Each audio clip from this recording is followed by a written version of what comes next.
Alright, everybody, welcome to Tabletop to Keyboard. I am Dustin. My frames are jacked up. We've had technical difficulties. That's the life of streaming. I'm going to take a moment and fix them because that's going to drive me nuts the rest of the game if I don't. So hang with me here, and then I will do some introductions to who all these beautiful people are in a second. We had a player whose internet is a little choppy tonight, so he was out, and I had him cut real good, and then he was in, and then he was back out again, and so I'm going to fix these one more time. And on my editor, it would not let me see the frames that they were sitting in, so I had to kind of guess. So I hate when people get to see how the sausage is made. This is how the sausage is made. I'm going to turn on the overhead light real quick. Alrighty. There we go. Alright. That'll be good enough for tonight. We're going to lock these things down before I mess anything else up today. And, alright, so I am Dustin. This is Tabletop to Keyboard. And if you're joining us here, you're here for Vigilantes of Vallandria, which is the third of 3 campaigns that I have written for the Zweihander community, that I'm writing for the Zweihander community. And if you are familiar, the first one was Terror and Treefell. All those episodes are up on YouTube, or you can find them in a collection here on Twitch. The second one, Horror in Huttenberg, earlier this year, it finished up. All of those episodes are also on YouTube or here in a collection. And as you know, every time I run one of these campaigns, I get a fresh new set of players. I get a fresh new set of characters, and we've done so again this time. They made characters 2 weeks ago here, and if you stopped in, of course, you met the players. We're going to let them introduce themselves, and they're going to tell you who their characters are now, and a little bit about who these Vigilantes are. So, without any further ado, we are going to start with Daniel Velick there. Go ahead and tell them who you are and your character, and a little bit about him. All right. Hello, everybody. I'm Velick, and my character is Reese Davey, also known as the Raven. He is a former / current preacher of the Learner, who found himself somewhat under the bad end of the stick as Emperor Hans the Last became so and began cracking down on other religions and such, as following the Learner and not the God Emperor, not much in favor right now. Correct. I'm sorry, I just messed things up one more time, and here I said I wouldn't do that. Moving across our overlay to Jake. Jake, tell them who you are, where they can find you, and a little bit about your character you're going to be playing. Jake, I'm affiliated with the group Defenders of Kobold. For us at Twitter /@KoboldDefenders. I'm going to be playing a fellow by the name of Felix Hunsen, and he is an aristocratic but also forgotten individual. His parents sort of passed him over on some things that he thought should have been his. So rather than leading the high life in fancy halls and eating caviar and whatnot, he spends his free time as the Pumpkin King, a slightly chaotic vigilante who wants to stick it to the man for purely petty reasons. All right. So in the middle there, the misty, snowy screen in the middle is unfortunately where our player Christopher would be seated tonight, but his internet up in Milwaukee is sketchy at best, and so we will have to do without Christopher and his vigilante, the Deadly Dandy, who you will get a chance to meet in 2 weeks when we return for Chapter 2. So, Christopher, if you're getting a chance to watch, we're sorry you can't make it in tonight, and we hope you're able to return in 2 weeks. We're going to go ahead and slide over the overlay again to Debbie Snacks, who's back with us. Debbie, go ahead and tell us who you are and who your character is. All right. I am playing Sigrid Verikai. I am an ogre, female. I'm very tall, though. I stand almost 8.5 feet and 557 pounds. A bit socially awkward at times. Some people consider me to be a dunderhead, but I'm a bit of a horsewoman in regards to that. I can stay on a mount pretty well. I am a reaver. and also a man-at-arms. So, yeah, that's it for me, I think. And last but not least, then, we have Friendon. Friendon, tell them a little about your character and who you are. Sure, no problem. Hi, I'm Brendan. I draw stuff for tabletop. When you say last but not least, you're being awfully kind, because I probably am least, let's face it. But my character isn't. He's the wayward eye, and he doesn't really have an alter ego, because he's eschewed such mortal constraints as ego, or so he likes to think. He's an old elf that's been wandering the land long enough to lose an eye and leave only his lazy eye left exposed. So no one knows where he's looking, and frankly, he doesn't know where he's going. He's a trapper vigilante war dervish, and I picked war dervish specifically because I just want to see this person who no one knows where they're looking flail around with as much weaponry as possible. All right. So that's a little insight into these characters. Again, they rolled a profession. For Grim Apparel style, these characters were created.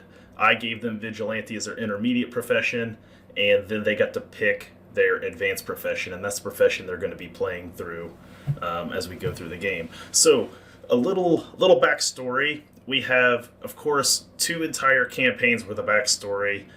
For those of you, again, if you want to be completely up to date on the entire story to this point, you'll want to go back and watch those videos first. But for this particular game, we're going to start in the capital city of Vallandria, by which the title of Vigilantes of Vallandria gets its name. It is the capital. It is where the Emperor resides. It is where the Emperor's throne room, where the aristocrat lives.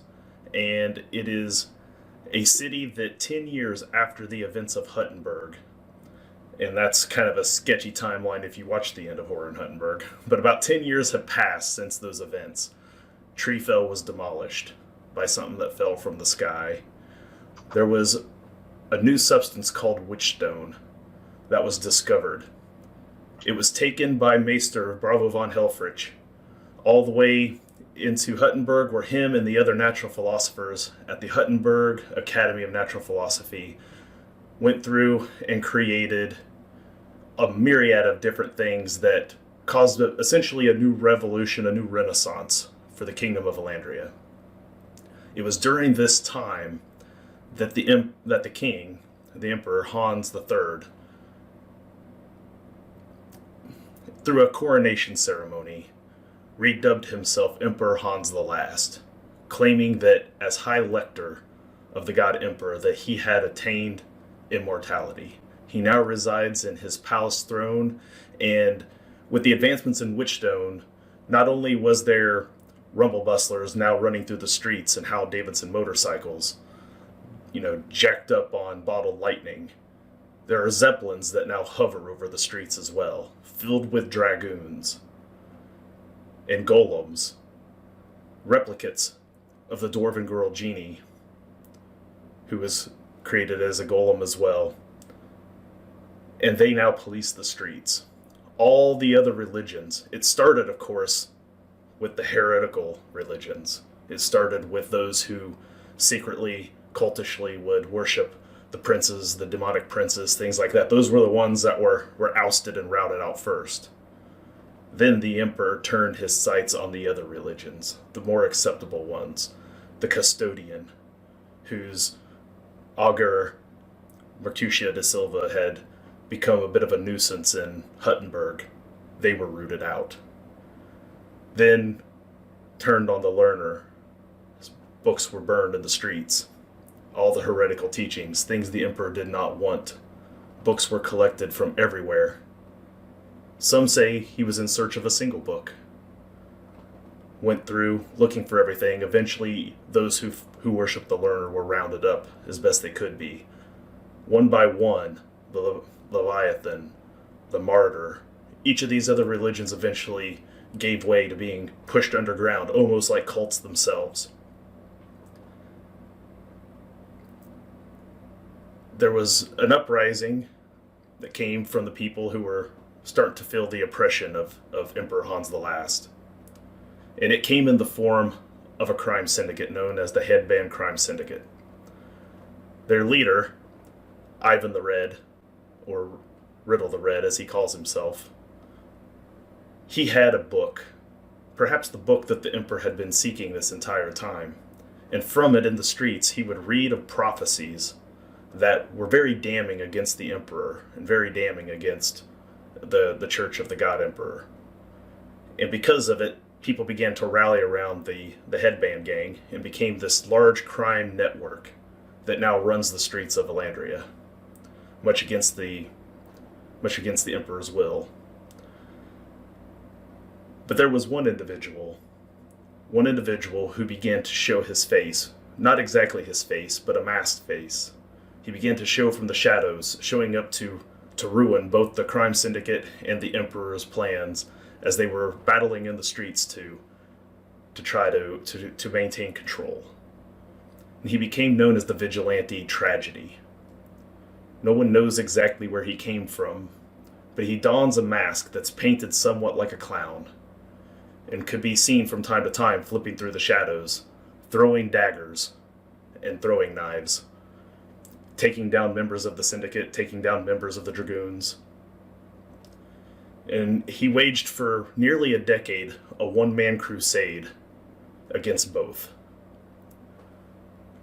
But Tragedy was already an old man. In his life, he was known as Hagan Ferncrest, the former jester of the Emperor himself. He was one of the wayward individuals, after having been ousted from the king's court, who originally had to travel to Treefell, and he was there and witnessed all the atrocities that had taken place throughout Treefell and throughout the events of Huttenberg. And now he has returned to Vallandria as the Vigilante Tragedy, where a bounty has been placed on his head. Bounty hunters, dragoons, the crime syndicate, everybody is now seeking the head of the vigilante known as Tragedy. In a bell tower of a church that has long been evacuated, the vigilante has reached out to others, the player characters as a matter of fact, and has rounded up a few individuals that he believes may be able to continue his charge where he cannot. And so he has gathered you all in the top of a bell tower, somewhere in the run-down portions of Vallandria, where you have all been gathered for perhaps the first time. You've made quick introductions of who you are to each other. In some way, shape, or form, you probably have all heard of each other's exploits to this point. You've all been acting as a vigilante long enough to fill out the entire profession. Whether that was through intense training or out in the streets trying it, you have filled completely out your vigilante profession. So you've been doing this for a little while, and you've all heard of each other, and you've all been gathered there. When flipping down from one of the rafters, you see in a dark hooded cloak with a white mask with the paint upon it, he pulls the mask off to reveal a weary old man with a small white beard and long, kind of curly hair. You see one eye is completely glazed over and milky looking, and the other doesn't quite look the direction you think it ought to. You can see he has scars. You can tell that the crusade has taken its toll on him. He was already old, and now he looks venerable. He takes his bandolier off and sets it on a table. He calls you all over.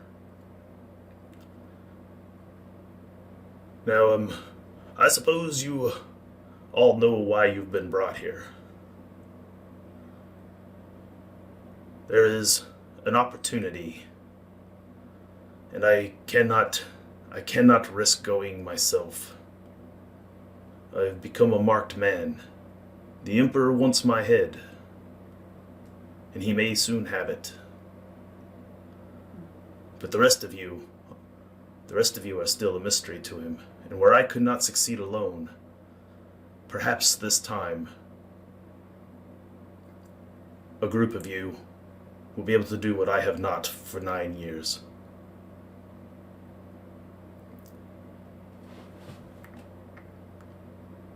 And where do we come in? What is our mission here for this whatever it is you're doing. There's a wealthy benefactor who has asked us to retrieve something of great interest. It resides in the hands of the leader of the crime syndicate, the Headband crime syndicate, Ivan Riddle. He's a notorious gambler, and there's a high-stakes poker game taking place at an underground casino known as the Jabberwocky. This book is never outside his possession. So it's a book that you want us to retrieve, is it? It is a manifesto, one believed to carry both prophecy and omen, and perhaps a shred of the truth. Ah, is this a religious text of some sort, or something more cultish? It's unknown. We know that he reads aloud from it his rules of the road, the rules by which the crime syndicate operates.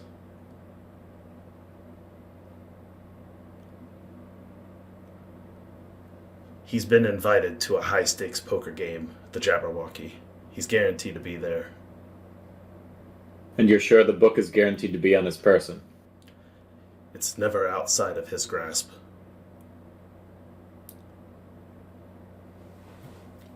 We go in, scare everyone, corral this headband gangster, and steal his property and make away. Should be easy peasy. Do you happen to know how amenable this game is to outsiders walking in? Could we buy our way in? Be a little more subtle than scaring everyone and corralling them, perhaps? I'll light a match and watch it burn. If you could find your way through the doors, it's believed there are games being played. Winners of those games could potentially earn their way to the final table, where you would come face to face with Ivan himself.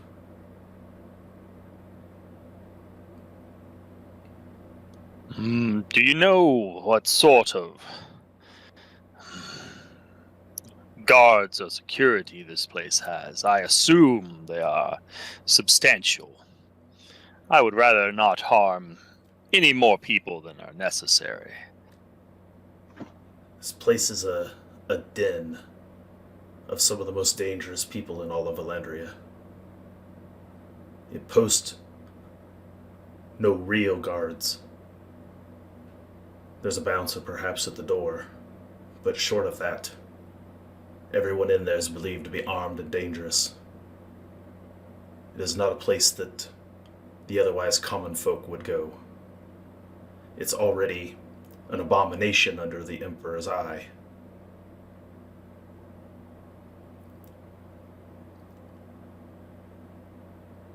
Dangerous? The dangerous? Oh, I'm a Viking. I've been born on foot in danger, so show me where this danger is. You say something about eyes. I've never been much one for them myself, so damn the Emperor's eye. I like a challenge. Well then, if you would be willing to find your way to the Jabberwocky, make your way into the casino, find your way to the VIP table. There you'll have your opportunity to retrieve the book from Riddle the Red. You make it back out, we'll get a chance to see exactly what is in this book that has the Emperor so worried. Then perhaps we'll figure out exactly what our wealthy benefactor wants with it as well.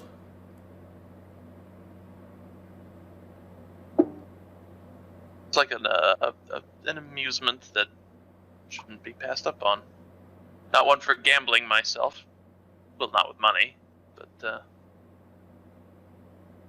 why not? Yeah, my father always told me the gambling can be very, very, very risky. So I will go, but I will help stand guard. All life's a gamble. I'm happy to do whatever we need to get into that game. Very well then. You won't be able to just walk through the doors in your full vigilante getup.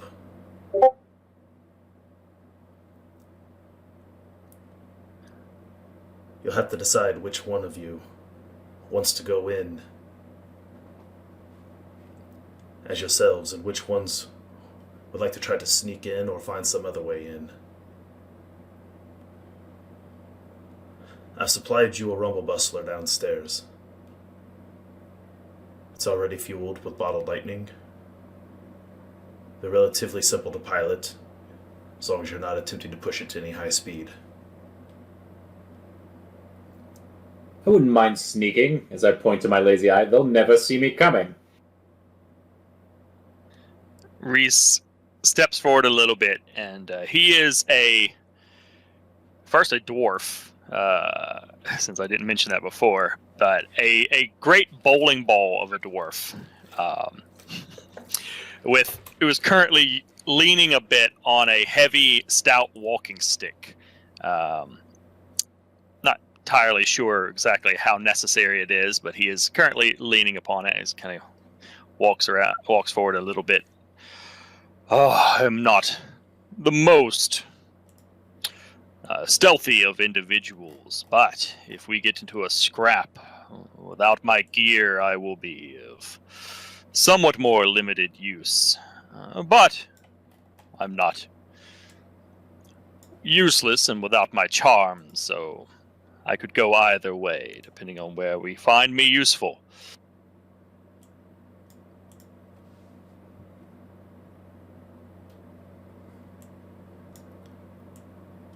I'm most useful at the end of a sword, but, I mean, I could try these games. I'm not a huge slot for gaming, but talking. Right. Suppose I could lend a face to things.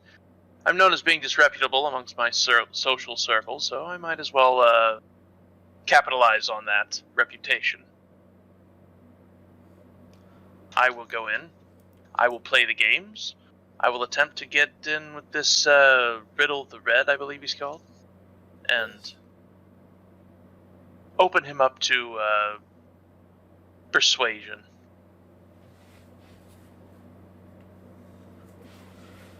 I will freely admit something that may be prudent for where we go. It is against my tenets to lie, which may be particularly prudent in this case. Speak as little as you can.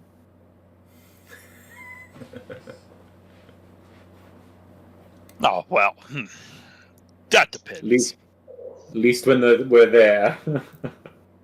Well, I have to say that sometimes it's a little hard to be stealthy because I am, extremely tall, but seem to tower. But often, because people think I'm a bit of a dunderhead, they just sort of ignore me for once they get past my height of 8 foot or whatever I am. Well, if you believe you have yourselves prepped and ready, gather your gear. Make your way to the Rumble Bustler. You need go to the Vendor District. There you'll find a meat shop where butchering is going on. The butchering is just the front. The casino entrance can be found in the back of the butchery. He hands you a card. You'll need one of these to get in. I look at it and I say, that's very clever of them. You show them this card, it'll get you access. They'll let you in through the door. From there, you'll be on your own. To my knowledge, there's only one way in and one way out.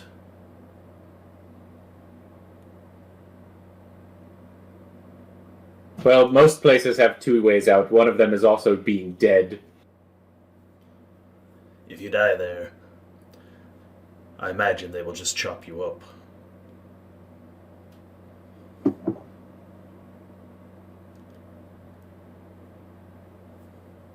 Would be a bad place to meet your maker. When you've retrieved the book, make your way back here. That doesn't sound terribly pleasant, but we must remember the teachings of the learner. Specifically, Doctrina 4. Do not fear beginnings. All learning must start somewhere. We will heed the lessons along this path. Well, I've heard of you all, and now I'm going to see more of you all, and hopefully we can count on all of us being in all when we're done, because this does carry some risk, but it seems as though it's amenable to everything that we've been doing individually from what I've heard. This seems right up our alley. I'm usually more a fan of the direct approach myself, but my time will come. May end up being a direct approach if things go wrong. Love that.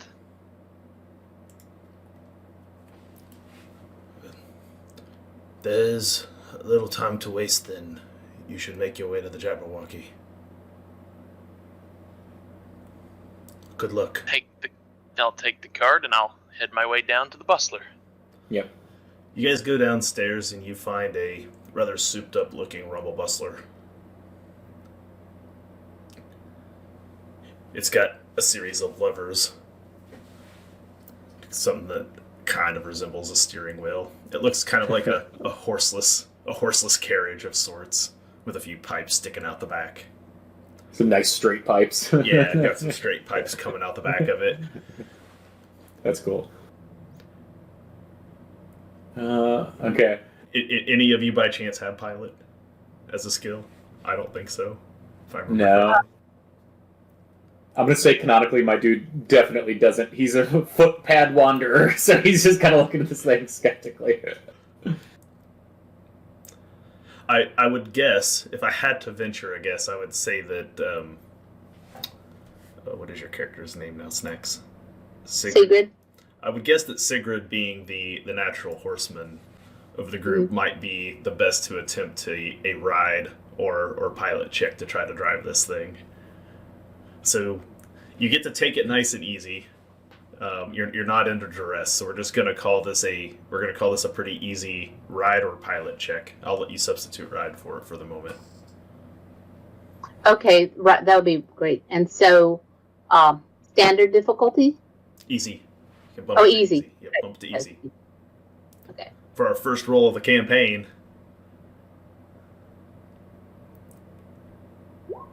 All right, a success. So you get on there, and it takes you a little bit of time, and it, I think, kind of fires up. And you guys are moseying down the street at like a whopping 20 miles an hour at best. As this thing's just kind of chugging along. As you move through the streets of Vallandria, it is not a rundown economy like you might expect. There's people working. Things are open. You know that after the events of Huttenberg, that they had cured the Chaos Worms. Chaos was defeated. The Emperor, again, declared himself Emperor Hans the Last. All of those issues that had been boiling up had been taken care of.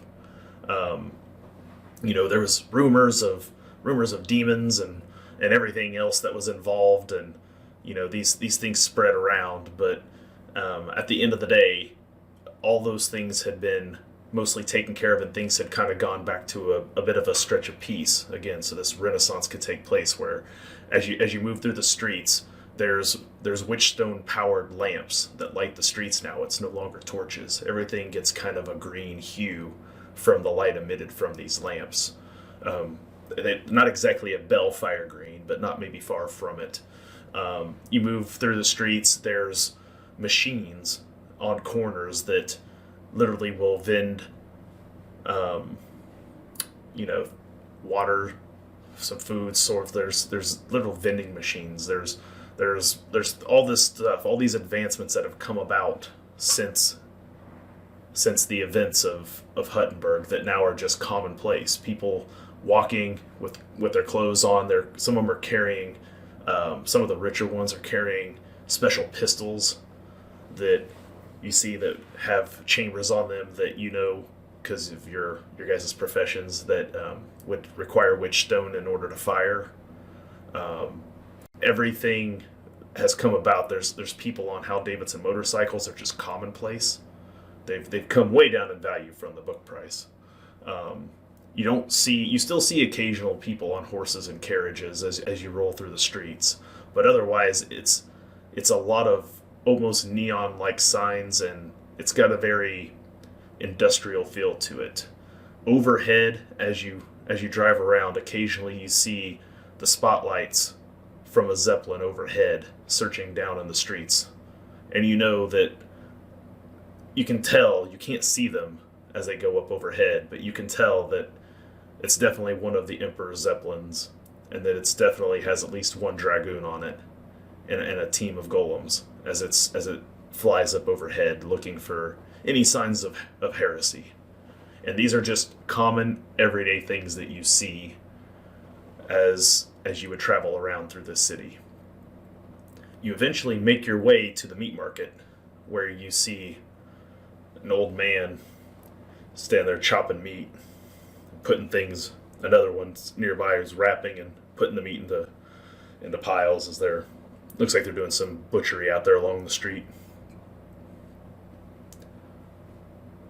I'll tap my castle forged sword stick on the ground nearby, and I'll hold out the card in between my middle and ring fingers.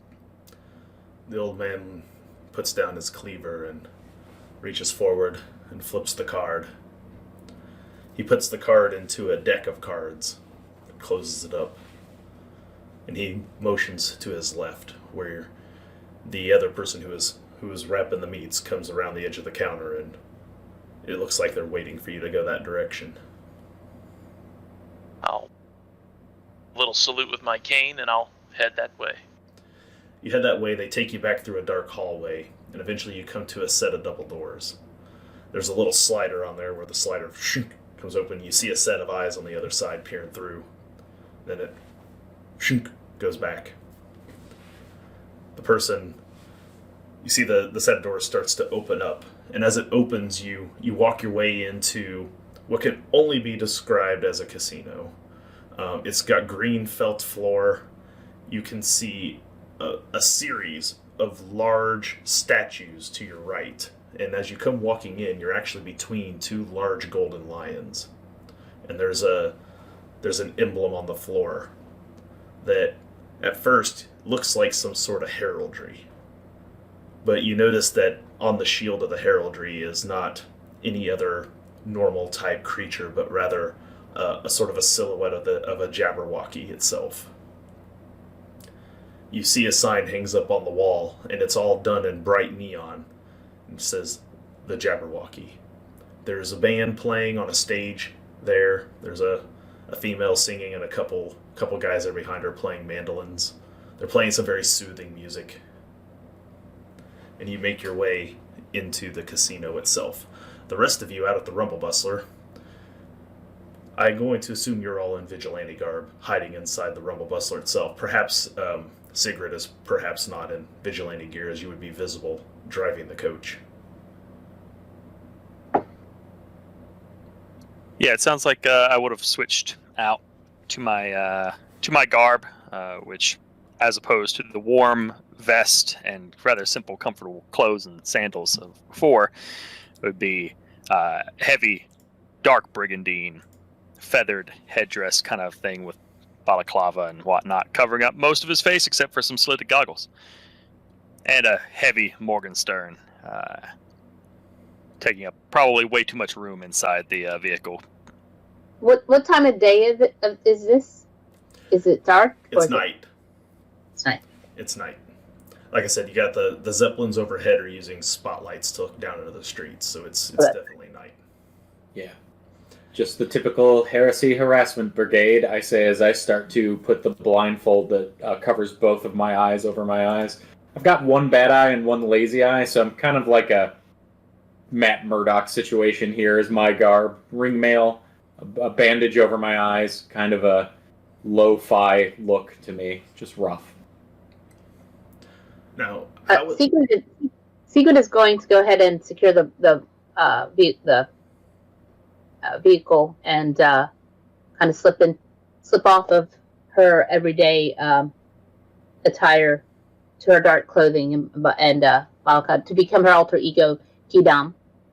Kidam, which means anonymous, everyone, no one, just a passerby, so that she can more easily sort of meld into the shadows. all right.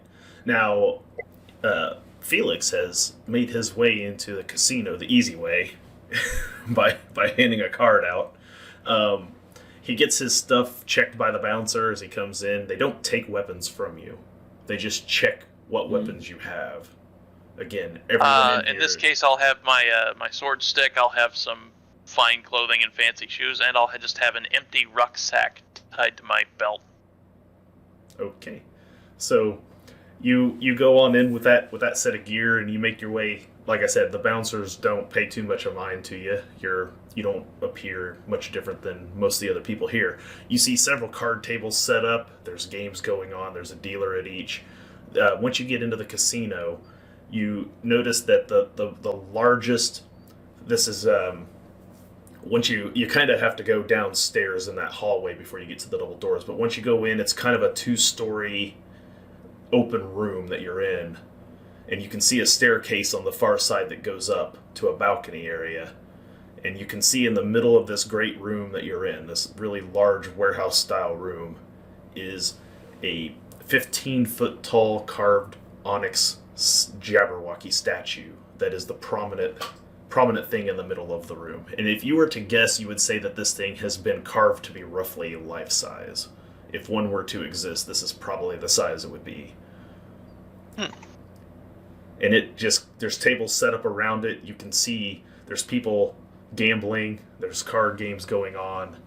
You don't notice anything too out of the ordinary other than that. Your compatriots are in the Rumble Bustler, in your garb, in your gear. What would you guys like to do next before he starts gambling?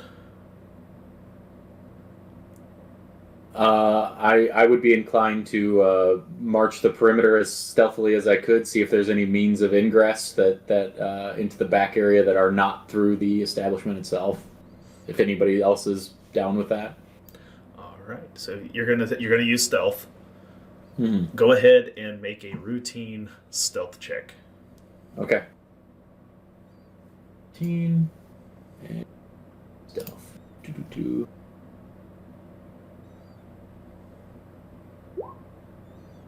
All right. You move through an alleyway where you find what looks to be kind of like a dumpster and a trash chute that perhaps the ogre would not, or in this case even the dwarf, because he's so rotund, would probably would not be able to crawl up in there himself. But you're pretty certain that you're slender enough that you could make your way up there with little problem. I'm gonna turn to everybody and say, look, like essentially that you all may not be able to fit, but as far as I can tell, there are no objections. So the eyes have it, and then I'm just gonna jump straight into it. And... It's you're yeah. So you go in and you have to like kind of climb up to get down in there, and it takes you down. And let me move you where you're gonna be too once this thing starts. I'm actually looking at the map you guys aren't looking at yet. But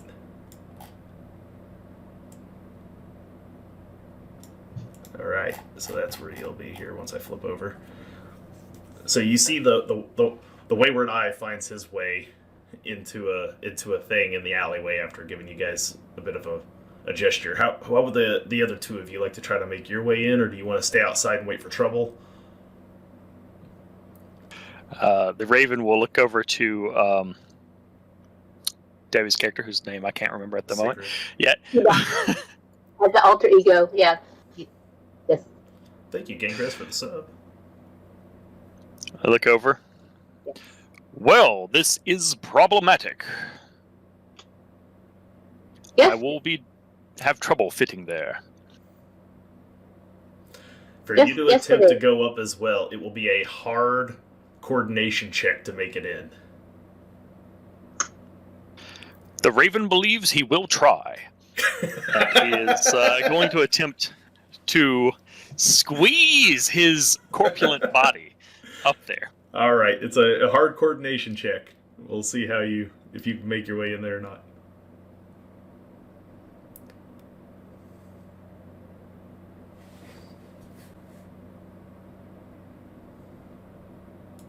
He goes up the chute and he's off the ground. He says, "Quoth the Raven, never floor." And he's just like, Oh, would you like to spend the game's first fortune in order to re-attempt that? Do we have any, or did we lose it all in the football game? You haven't lost it on the football game yet. Oh, though, yeah, you almost have. No. Kibam says to Raven, wait, one moment. I might have a second solution. Can you see, perhaps, is there a way we could climb up the building? I have a grappling hook and a grappling rope with me.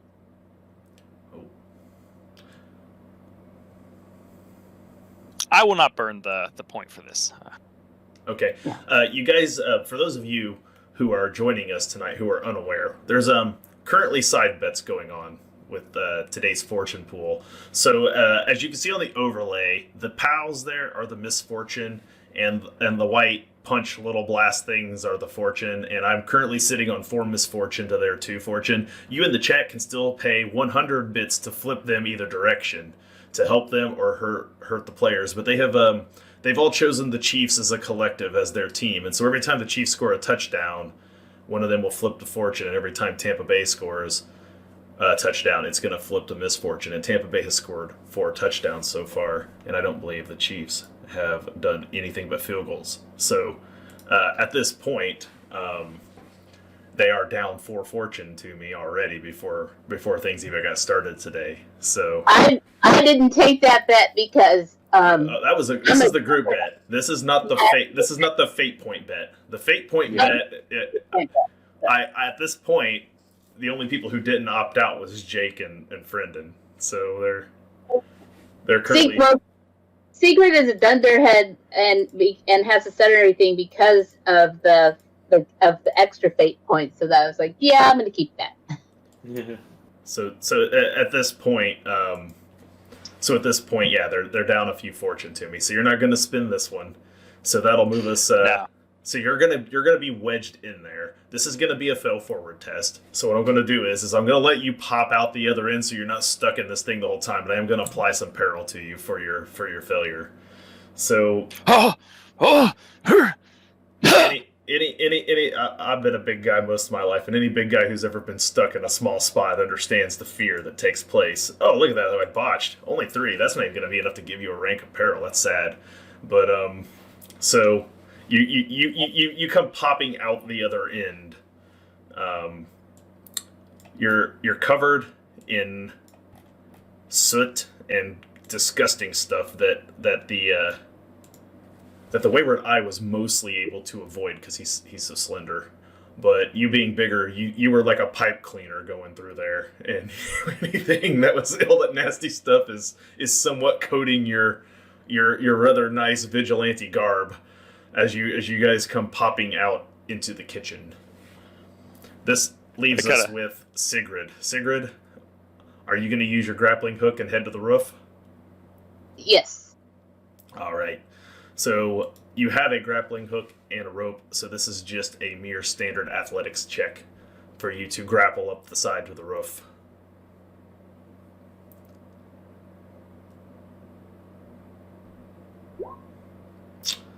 And you're having some difficulties with the sheer face of the side of the building. You didn't bring any pythons or crampons with you, so this is difficult. Would you like to re-roll this one as well, or Would you No. like to fortune it? Okay. Well, you Not two gonna are going to suffer a bit of peril you two are going to suffer a bit of peril as you have to. You're dangling on the side of the building, kind of bouncing around into it a few times, and you're going to make your way to the top, but not before you take an entire 4 peril, which probably is not enough to touch you either, to be honest. No. So you have a few scary moments climbing. You're afraid maybe you almost got spotted, but you do make your way to the roof.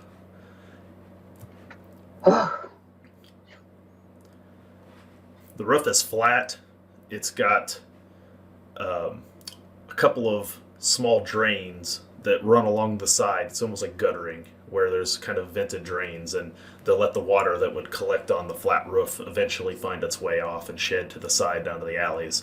As you make your way around, you don't know if at first you really see a direct way in, but you think with some effort you might be able to pry back some boards and maybe make your way in kind of the hard way. But it's going to take a bit of trade crafting if you want to do this cleanly, or if you want to make a lot of racket, you can do so with some bludgeoning instrument of yours and literally just break the boards. So I'd like to maybe scrutinize and see perhaps this is a building though that is both it's a butcher's building. I would assume smoking meat. So I'm curious to see whether there's any airflow, air chute. There's a couple of chimney stacks. You thought that the trash chute was going to be a tight squeeze for a 6-foot ogre. This would be a real squeeze, probably even for the Wayward Eye. They're not made that big, unfortunately. But you do see stacks coming up from what you believe would be a kitchen area. All right. So this would actually be rather than be brawn, this would be tradecraft under my willpower, correct? Yeah, unless you're going to bust the boards. I want to try to keep it stealthy, so let's go for tradecraft. Okay. That would be standard. Yeah, we'll just call it standard. Do you have a dot in tradecraft? I do not. You do not, so it's a flip to fail. Okay.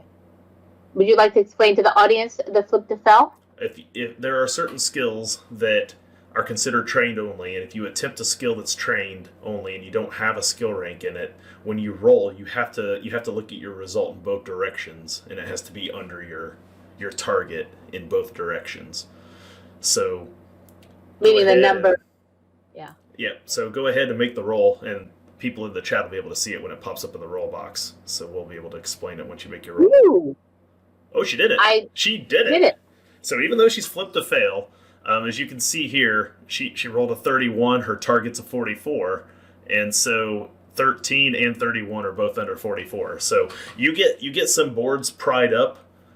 You get a couple of them popped off you're able to slip down in there, and you're running around through the rafters above the kitchen area as you hoist yourself down onto a rafter, and you can see down below as the Wayward Eye and the Raven are popping up, and we're gonna flip over here to the map now.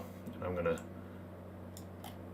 look up at you and say, I expected to be the Raven, the one who flew. So I'm gonna pull this out just a little bit, and we are gonna move you guys over to. You should call me the Wayward Mouse. You can't see me. Over to our casino. And then we will flip this over for the viewers at home to see. All right, so make sure you guys are. I don't have audio capture on here for you guys. Hold on. Things I didn't realize I didn't have set up. Audio output capture. Let's do that real fast. Add source.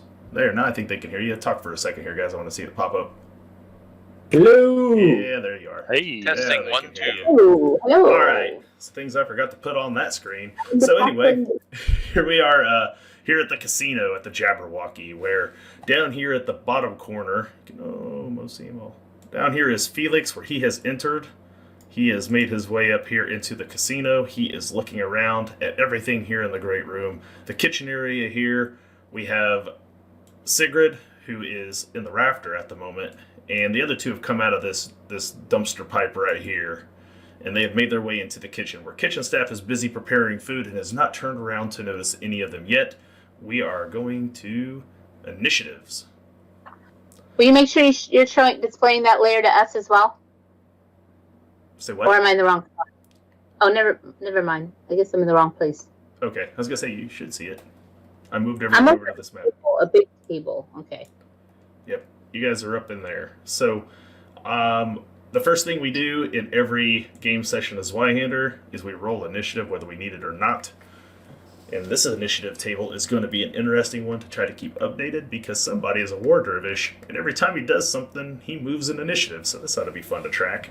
So go ahead and give me it's a D10 plus your initiative score, which is on your Talents and Trappings page. So go ahead and find that, and we will move on to just have initiatives in place. We're not going to go to round initiative yet. I just want to have them ready in case it turns into it. Is the box below and to the left of where it says initiative? There's 3 boxes on your character sheet. I'll pull up yours and I'll use yours as 3 plus as PB. an example. Yeah, you have 3 plus PB. Yep. What overage is if you had more encumbrance and gear than what your BB allows for you to carry, then you would have overage, and that subtracts from your movement and from your initiative.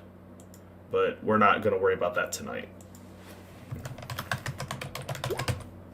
So we're going to add Wayward Eye to the thing, and we're going to put Raven on there.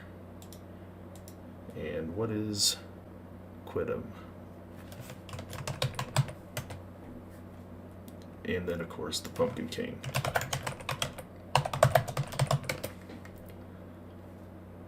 Alright, and we got scores of 17 for the Pumpkin King.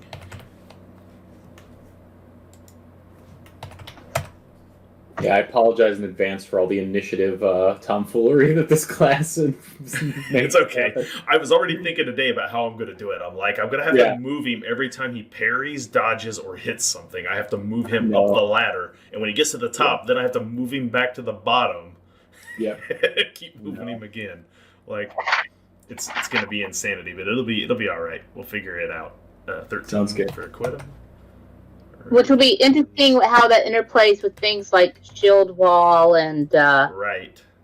And sword and board. It's going to be interesting. This is going to be an incredibly interesting. So what I'm going to just do is I like to do this just as easy as possible. I always just put all my enemies on the same initiative. Oh man, the lag on roll 20 today. Come on, die roll. There. Oh, look at that. Oh, Yahtzeed. Yeah, that's great. Enemies are going way first. tough road. if it gets to that descending. There we go. All right, well. So, back to the Pumpkin King. Pumpkin King, Felix, as you're going by right now, what would you like to start? I see that there is somebody working at the bar up at the north of the main floor, and I think I'll go, rumor hunting right now. Okay, so you have control of your token. You should be able to move it to where you want to be on the map. If you can't, let me know. Where is my...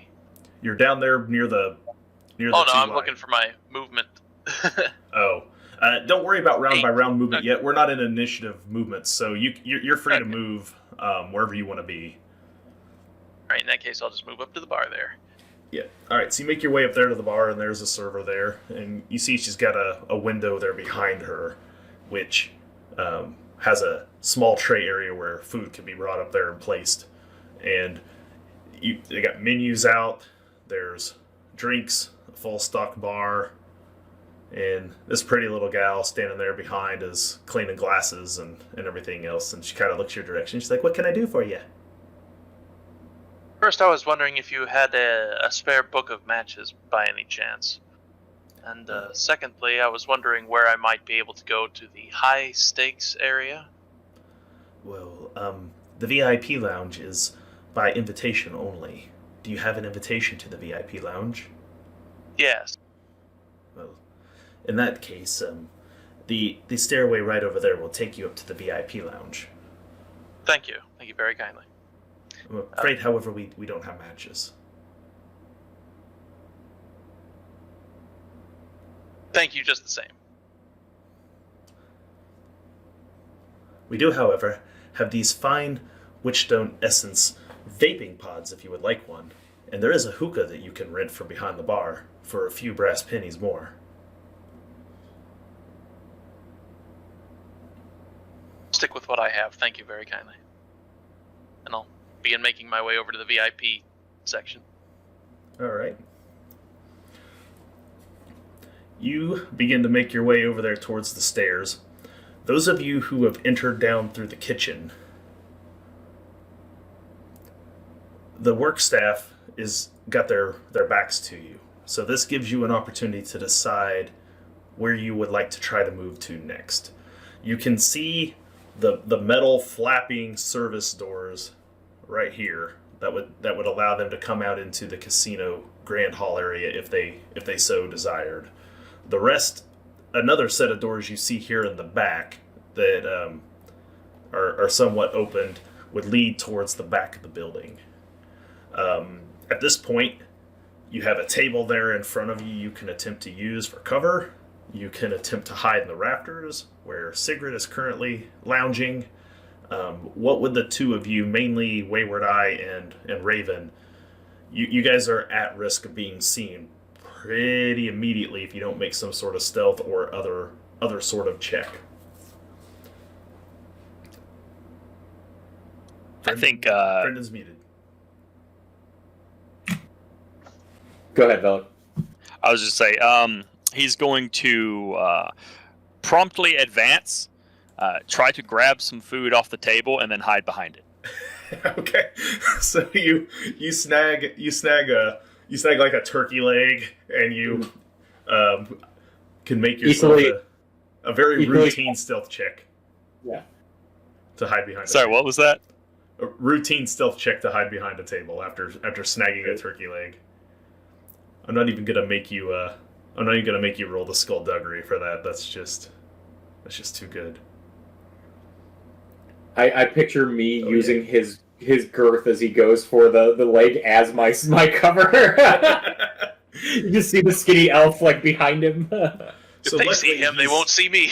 He's not terribly tall, so ducking behind the table comes easy for the dwarf as his big meaty paw reaches up and grabs the turkey leg off the table, and he takes a few careful chomps from behind his Barclava mask. And Wayward Eye, you're gonna do the same. You're gonna go for stealth. Yeah, I'm gonna stealth by literally hiding behind him as he's going for like mobile cover. Excellent. Yeah, yours is also routine at this point since you've. Oof. Oh, that's ugly though. Yeah. So, are you gonna retest with a fortune? Yeah, I think I am. Yeah. No one has scored yet that I can see here, so you're still in good for your fortune. All right. At the moment. I that is fortunate at the moment because it worked out. Okay, so you guys are down to one fortune left until I spend some, which may happen. That's right. All right, so you guys have made your way over here behind the table, and you see the wait staff. They grab food. They begin to walk over here to. One of them walks over here and puts a order up there and hits a little bell. Says 13's up. Hits the bell. The other's over there starting to work on the next bit of thing. You see they turn around to your table and grabs a few things and looks over at the other one and says, "I thought you said that there were 5 turkey legs ready. We're missing a leg." And she says, "There were 5 there a second ago." I just silently palm my face and like mouth a groan. So you see the one who was doing the yelling is starting to make his way around to the other side to come over there to the stove to pull out another turkey leg. Is there room to get under the table? Yeah, make a well, again, just call it a routine coordination roll for both of you to roll under to the other side of the table where you continue to not be seen. Each of us roll it then? Oh yeah, critical success for the Raven. I'm actually good at coordination. Oh. How are you not good at this, Elf? This should be your thing. Like I know. I think I'm just so disarmed by how deftly the portly dwarf has rolled under the table that I'm caught unawares. The dwarf makes it to the other side with his critical success. And you, Sigrid, you're watching this go on down below, and you see that the dwarf, while he's so agile, and he just like a little round ninja, just rolls right under the table and plops out the other side, still chomping on the turkey leg. And you see the elf just, maybe he's caught off guard by the whole thing. He's clearly going to be seen unless you take some sort of action to help him at this point, Sigrid. What would you like to... Is there anything you would like to do to try to help the Wayward Eye out before he's spotted by the kitchen staff?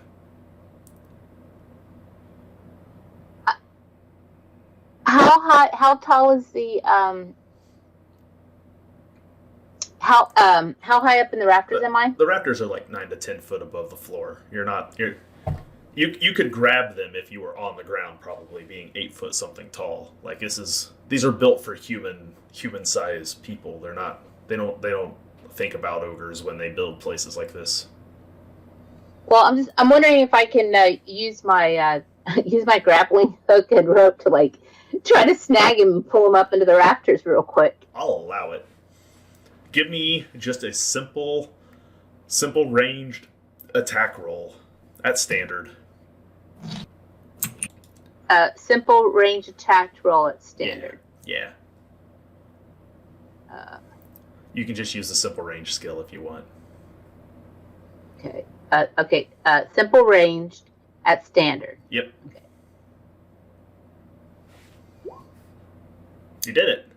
So, right as the kitchen staff gets ready to turn to notice the Wayward Eye, you don't even hear it. But all of a sudden, the back of you have ringmail armor. One of the rings gets hooked by something, and you are hoisted very abruptly into the air, and you find yourself being strung up like someone who caught a fish by Sigrid, who's now holding you with a big meaty finger in front of her mouth. I can't help myself, and I say, "Really good job."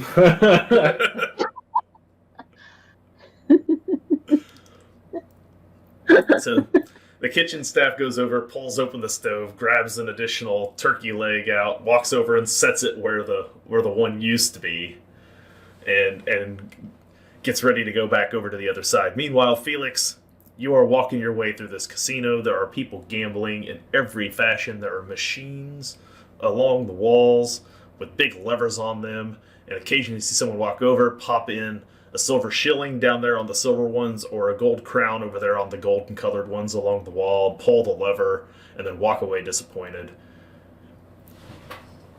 And you make your way to a very luxurious set of stairs. Handsome set of stairs, yeah. Now as you're walking, I think I'll just make a it would be a routine folklore or education, whichever one's better for you. Oh, I can't believe I closed my character window. How silly of me. Routine skills, folklore. All right. You didn't notice it because of when you walked in, but as you've walked around the main room of the casino, you start to notice, and it didn't catch you until you walked past the banking area there, which is where you just went past after you passed the bar there. There's the area where you would gate your chips or where you could cash in your coins and trade in if you needed to, or exchange. And as you go past the exchange, you notice that the statue there in front between the two windows is one of the learner. And you think, this is a strange place for a statue of the learner, a place like this where there's gambling. You start to look around, and you notice all of the other statues in the building are of various gods. And not only of the other various gods, you see statues to some of the demon princes. My. You didn't notice it till now, but you start to look around, and over here in the corner is a pool with a large snake to the demiurge. And over here, right at the doorway where you came in, there's a statue to the Prince of Change. And next to it, a statue of the Steward. Over in the corner, you see a statue of the Martyr.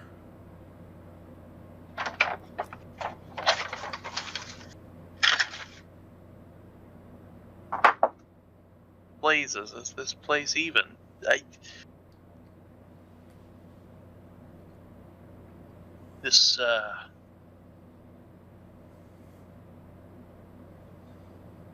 I suppose I'll continue on up the steps, not knowing exactly how to process this information for the time being. You make your way up the steps, and as you're kind of walking up the steps and kind of looking back at all the various statues, you see two more up at the top of the steps, one to your right, one to your left. The one to your left is the Night Father, both of his daggers brandished, the god of murder. The one on the right is the Custodian, sitting on the throne of death. And as you're looking at these in awe and sort of confusion, you run almost right into a large ogre in a fur coat. She looks down at you, and she says, "Where is it you think you are going?" To the invite-only VIP lounge, of course. You have a card for the VIP lounge? I believe I accidentally gave it to the man in the butcher shop. Oh, you are confused. That is not a card for the VIP lounge.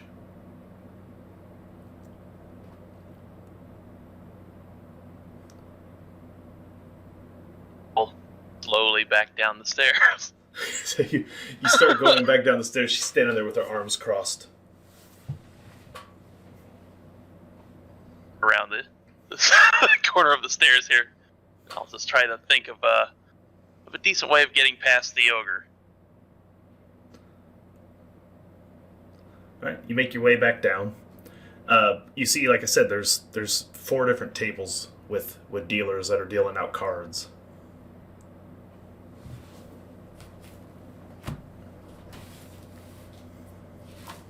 Yeah, like metagaming wise, remember we had to earn our way into the high stakes room by winning in the main casino first. So the card we had was to get us into the lower stakes area.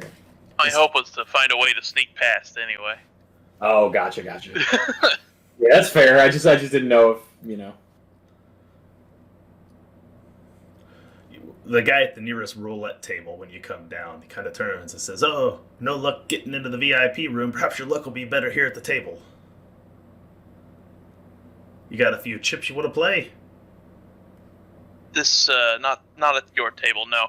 I'll come over to the banking area and I'll cash in 2 gold worth of chips. Okay, they give you 2 gold crowns worth of chips. Alrighty.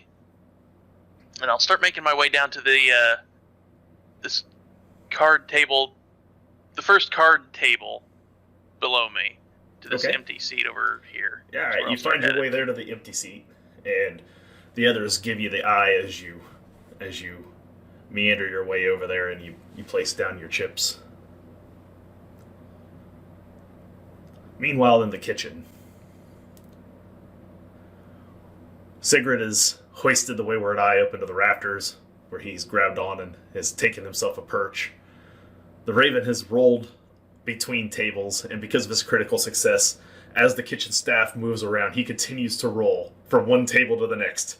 Like the little round ninja he is, I'm not making him re-roll. He just gets to continually succeed at rolling around down there, devouring turkey legs and grabbing more things off the table as he goes.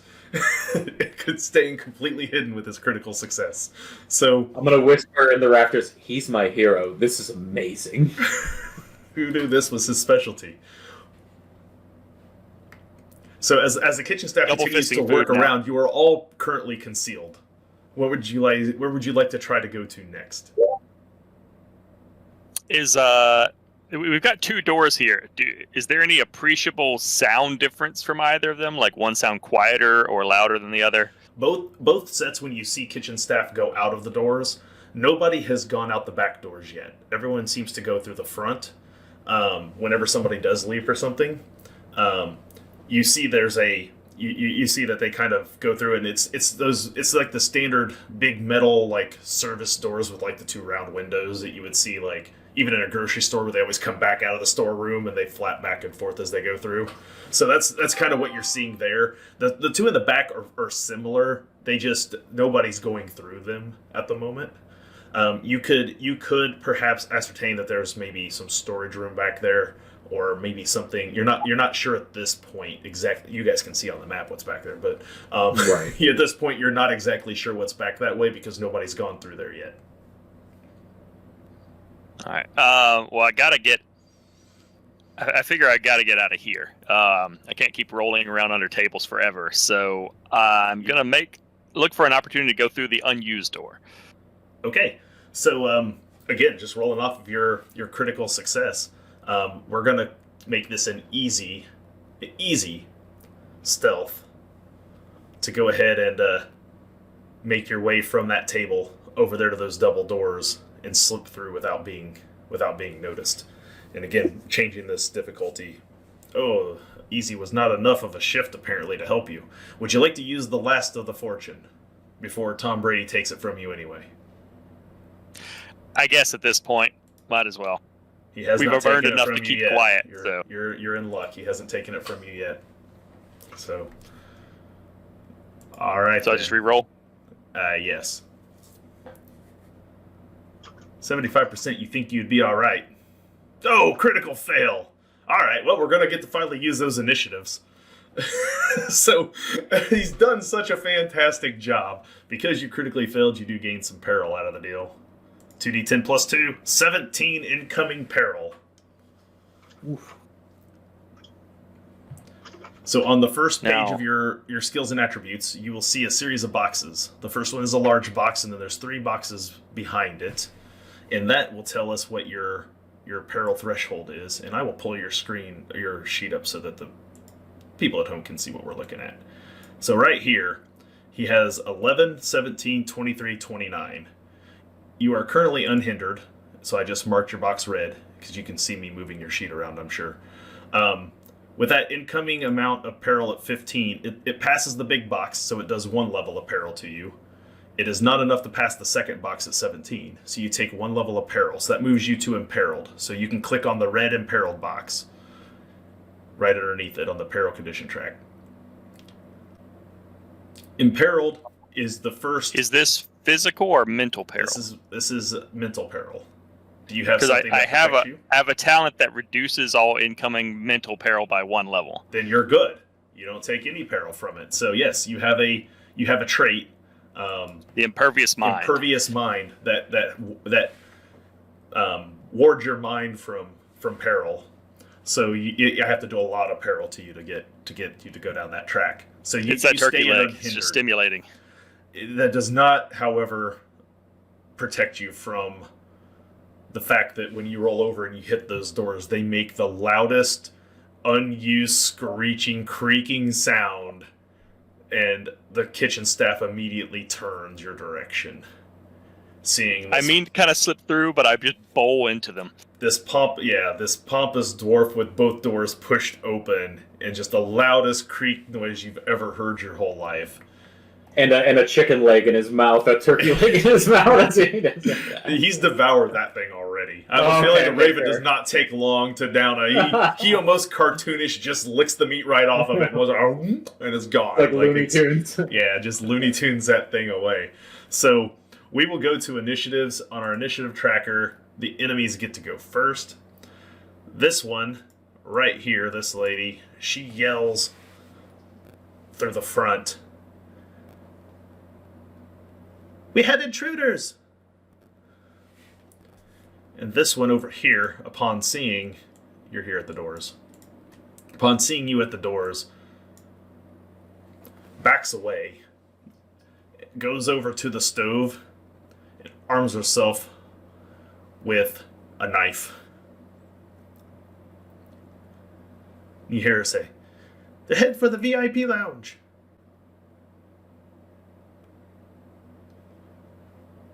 That'll be all of the enemies who take a turn at this point. Okay. Felix, you hear that get yelled from the kitchen area that we have intruders. I'll sit down. I'll lay down my chips. I'll hear that. I'll pick up my chips and I'll start walking back over to the book. So you'll go ahead and pick up your chips. You gonna do anything else on your turn, Pumpkin King? You have 3 AP. We'll say 1 to pick up your chips and exit the table. 6, 7, 8. There we go. Okay, so I'll move there. You start to make your way over that direction, walking in front of that massive statue of that Jabberwocky, and you're at the spot there, right there, where you get a real good look at it. And as I'm walking, I'm also gonna reach into my my empty rucksack, and I'm gonna cast Hat Trick. Okay. Let's see, where are my magic and rituals? The 3rd tab should have them for you. There we go. Are you channeling power? I am not channeling power, but because That's it's good. a generalist spell, I add 10 for it to be easy. That's correct. It is easy. You have successfully cast Hat Trick. What sort of animal are you going to pull from your hat? I'm gonna pull a crow with a vestigial wing growing out the back of its head, kind of like a cockatoo's crest coming off of its head, but it's just a vestigial wing. Okay.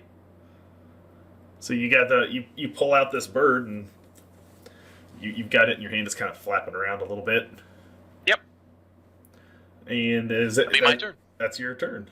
Wayward Eye, you're in the rafter, and the dwarf was doing so good, and then he hit the door and it made that horrendous noise. Which one of the people in the room, the servers, has the knife? The one over by the stove. The one by the window Okay. is not armed at the moment that you can tell. Okay. I'm going to use 1 AP to move here. And would you count falling onto them to attack as a separate movement or part of the attack? Like, would I fall and then... If you spend 2 AP, I will consider it a charge and give you an extra D6 Fury die on the damage for fall. Okay, that works. That works for me. Well, I'll consider it a charge then and attack. She doesn't have a reach weapon, so she's not getting an attack of opportunity on you. Right, and actually, what I'd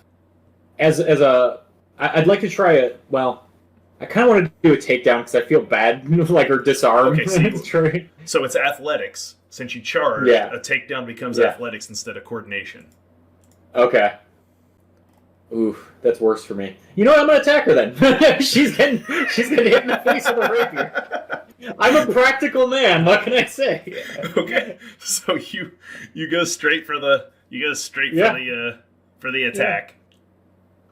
Yeah. And you hit, and it does 12 damage. Mm-hmm. Okay, now since you hit, we got to move you up the initiative roster one. Mm-hmm. And we will give her a chance to parry. Mm-hmm. She does not. Kitchen staff, not that good. So you have done 12. That will do 2 levels of damage. Mm-hmm. That puts her to moderate. You may roll a d6. What weapon are you using? Your Flameverge? Yeah. Or the Flamered rapier? So you do not. It's not vicious, and it's weak actually. So you can only do moderate and serious injuries. So go ahead and. She had a -10 to parry too because it's fast. Yeah, really didn't make it. So go ahead and check for your injuries of 5. You have 1 fortune left. Oh no, you don't. He spent it. No. He spent it. You're out. You guys are clean out of fortune, unless someone in the chat's going to be nice, or unless Mahomes gets his shit together. It's not happening. Not happening. So the Chiefs are going Mahomes right now. They're going Mahomes. Yep. So go ahead and you do 2 levels of damage, and you stab her. Make a, because this is in combat, we're going to call it a challenging scrutinized check. Wayward Eye. And do you have some negatives for your Wayward Eye? Is that an actual drawback? Or is that something you rolled on distinguishing marks? I was trying to remember if you have a drawback or not on that. So my drawback is, let's see. I forget how the eye thing happens with the drawback. I do have it in here. if it's an actual drawback, you have. Yeah, you do. You have Veteran's Eye. So Yes. if I hit show on there, it'll put the rule in the chat. Right. So so it's a ranged weapon. yeah, negative. it's just for ranged weaponry. So yeah, you're fine on that. This is a scrutinized check. Your Okay. eye may wander right onto it. Okay. All right. Scrutinizing in 5. Let me just find it. There we go. Nope. You don't notice. Okay. So you do your attack. You do the damage. Boom. We move on to the next initiative, and that would be quit 'em. Quit 'em. Oh, you mean Kidam? Or Kidam. Sorry. That's all right. Oh, let's see. So is there still someone else in this room who's about to sound the alarm? There's by this other front door. You think that the person working bar might be about to sound an alarm. Which is that this the female right here? No, she relayed the message to this one out here. Oh, got it. Yeah.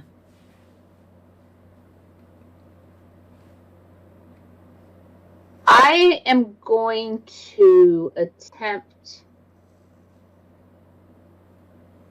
I think I'm going to attempt to intimidate her and use menacing demeanor as well to tell her, "Hey, I'd like to be able to drop down and be like, well, let me think about this. Drop down and try to tell her.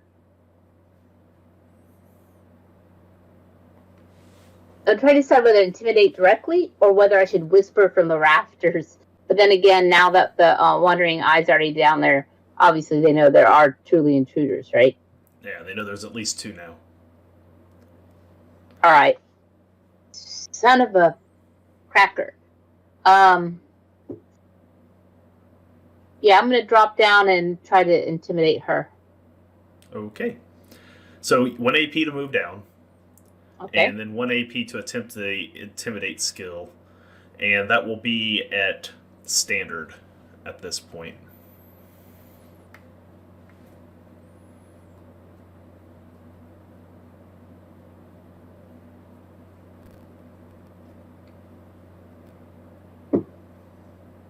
That's a good check. She will resist with resolve, but I inflict 1d10 plus 1 mental peril on her. If I you have succeed. menacing demeanor, don't you? Yes. Okay. Well, So if I succeed at an intimidate test, yeah. yeah. Okay. So go ahead and roll your peril that you inflict on her. So it's 1d10 plus 1 mental peril. So I would roll And then a we'll straight. see how much that is. I just messed that up. Oh, come back. Come back, Zoom. There we go. All right. Ooh, 10. Yikes. So that's 10 plus 1, right? You said 11? And 1d10 plus 1 mental peril. So 10 plus 1. Yep, 11. So that'll be 3 ranks of peril she takes. And what do you say to her? You best tell your bar wench that your barmaid there that you were mistaken. Everything's fine back here. It was just delivery service. Delivery service. She leans up through the window. It's delivery. It's okay. False alarm. Raven? Seeing the other one appearing to be pretty intimidated, the Raven is going to advance over to this corner. So it looks like I can move 8. That's correct. And what state did this person look like they're in? Stabbed. I mean, Stabbed. it's moderate. It's not a serious Okay. or grievous wound, but she's not bleed to death. I thought that too, Brennan, but I couldn't pull myself to say it. That's fair. I thought the chat was the right place then. Yeah, that was the right place. I couldn't pull myself to say it, but I thought it too. No, Yeah, but you in get that over there case- and he's cut her good with his rapier, the Wayward Eye has. Okay. Doesn't look like she's about to drop drop dead. So he will he'll take out his bullwhip. Put his hand on his bullwhip anyway, and look over to them and go somewhat quietly, as quietly as he can, since he's moved in closer. You will be quiet now, and he is going to cast Hush on them. Oh. All right. So you're going to channel power. No. You've moved, so it's 1 to cast. It is petty magic, so it starts at easy as far as difficulty.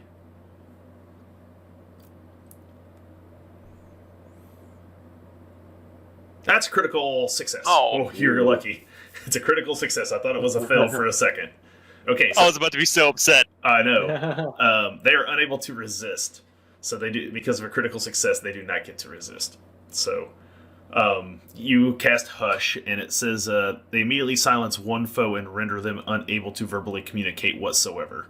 So suddenly, even if they want to talk, that the person who has been stabbed can no longer speak.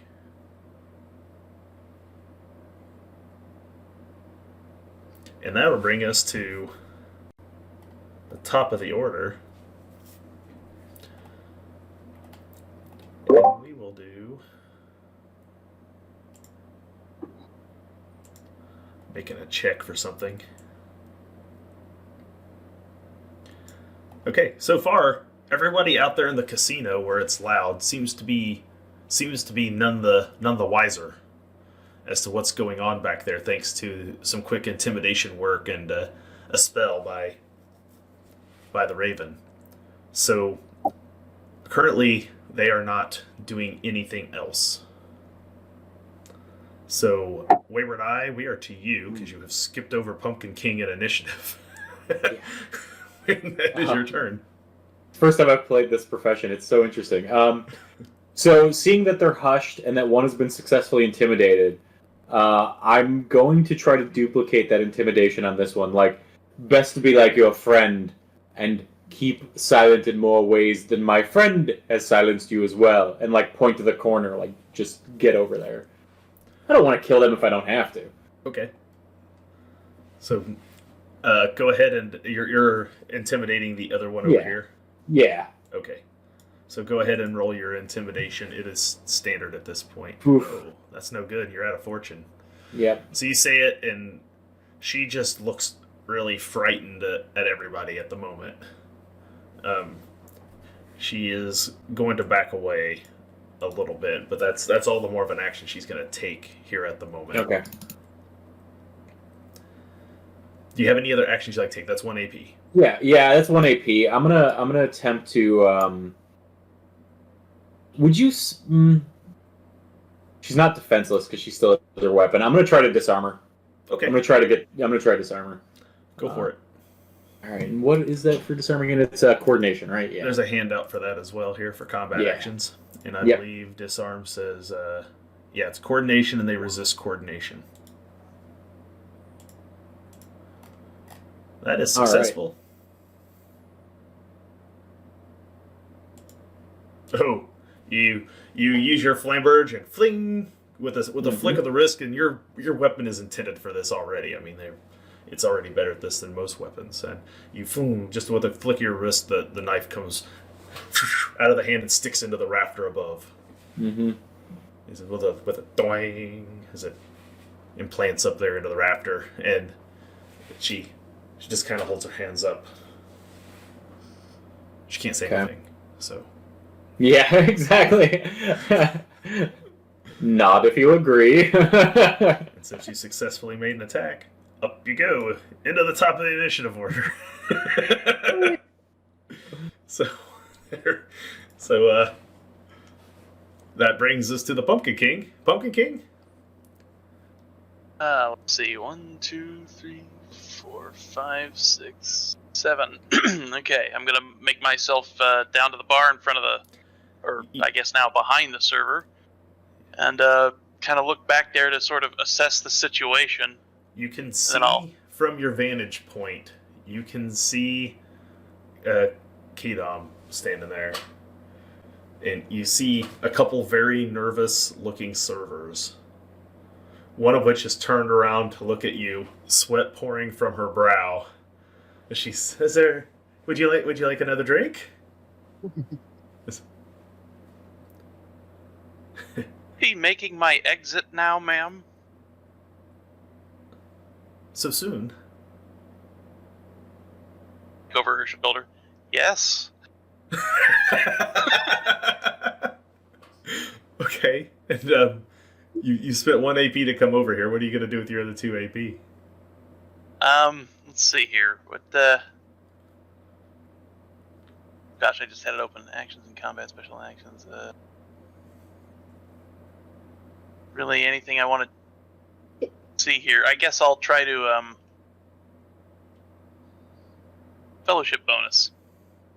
I'll try to, charm this person to, quote-unquote, accompany me out of the building. Okay. At this point, I'm going to call this an easy charm test. Oh boy, easy. Easy. Yes. Because I'm pretty sure right now, she would leave the vicinity in any way she possibly could if she had an excuse. So I don't think this is going to be a hard thing for you to make happen. I'm going to, say, yes, I think I should be making my exit, and I would like you to accompany me, ma'am, as quickly as possible. Charm. 53 under 67. You got it. So she's like, yes, I should exit you out. And she's kind of looking over her shoulder at her, at through the window and seeing the ogre still standing there. And she quickly uses the bar door and lifts the bar up and walks through the bar door and closes it behind her and is out there with you. Should we be going out through the front or perhaps through the back? Well, whichever way you prefer. And then I'll sort of cinch, my arm around hers a little tightly, and then I'll try to intimidate her and say, through the back. Okay. Make an intimidation. This will be your other AP for an intimidation check. Where is it? Brawn. Still easy? Or yeah. Okay. Easy at this point. She's... Oh gosh, 91 under 83. She kind of pulls towards the main entrance. Like, oh no, this is actually the fast way out, though. We should go this way. So she's kind of hesitant to go back that direction. For maybe obvious reasons, but... Yeah, yes. So, Kedam, it's your turn. You're standing there at the window. The servers have moved away. One has left and has got Felix on Felix's arm, trying to pull him towards the main door. If I'm at the window, can I actually try to speak to her? She's within earshot. Yeah, but she's starting to get far enough away that trying to talk to her might alarm some people at one of the nearby tables, because she is trying to put distance between you and her at the moment. And Felix here is not in vigilante gear, so he does not seem nearly as intimidating. Yeah, so I'm going to try to... because for him to exit the back, he would need to come through the kitchen where we're at, correct? Yeah. All right. I'm going to yell at her, say, "Oh, bar lunch, you have an order back here to pick up," and I'm going to use try to intimidate. Okay. So, but that's my choice of words. This is going to be standard because Felix failed at this point and she's put distance. It's now going to be a standard check instead of easy to get her to come back to the back area at this point. Okay. So this is standard. Standard Intimidate. Success though, and you inflict peril by doing so. So roll your D10 peril. Okay. D10 plus what? So my D10 is... That's another level. 6. Yeah, so that's 6 plus 1 is 7. Yep, that's another level onto her. So she stops with her arm around Felix's arm, and she kind of grimaces a little, and she kind of smiles. Okay, yeah, coming right up. And she turns and starts to walk with Felix towards the back door, kind of very quickly dragging him that direction.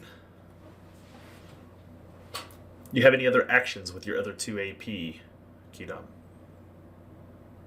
I think at this point I'm going to. I'll just move over so that for when they come in. Okay. Now I'll hold. That means I still have 1 AP to. Raven, it is your turn.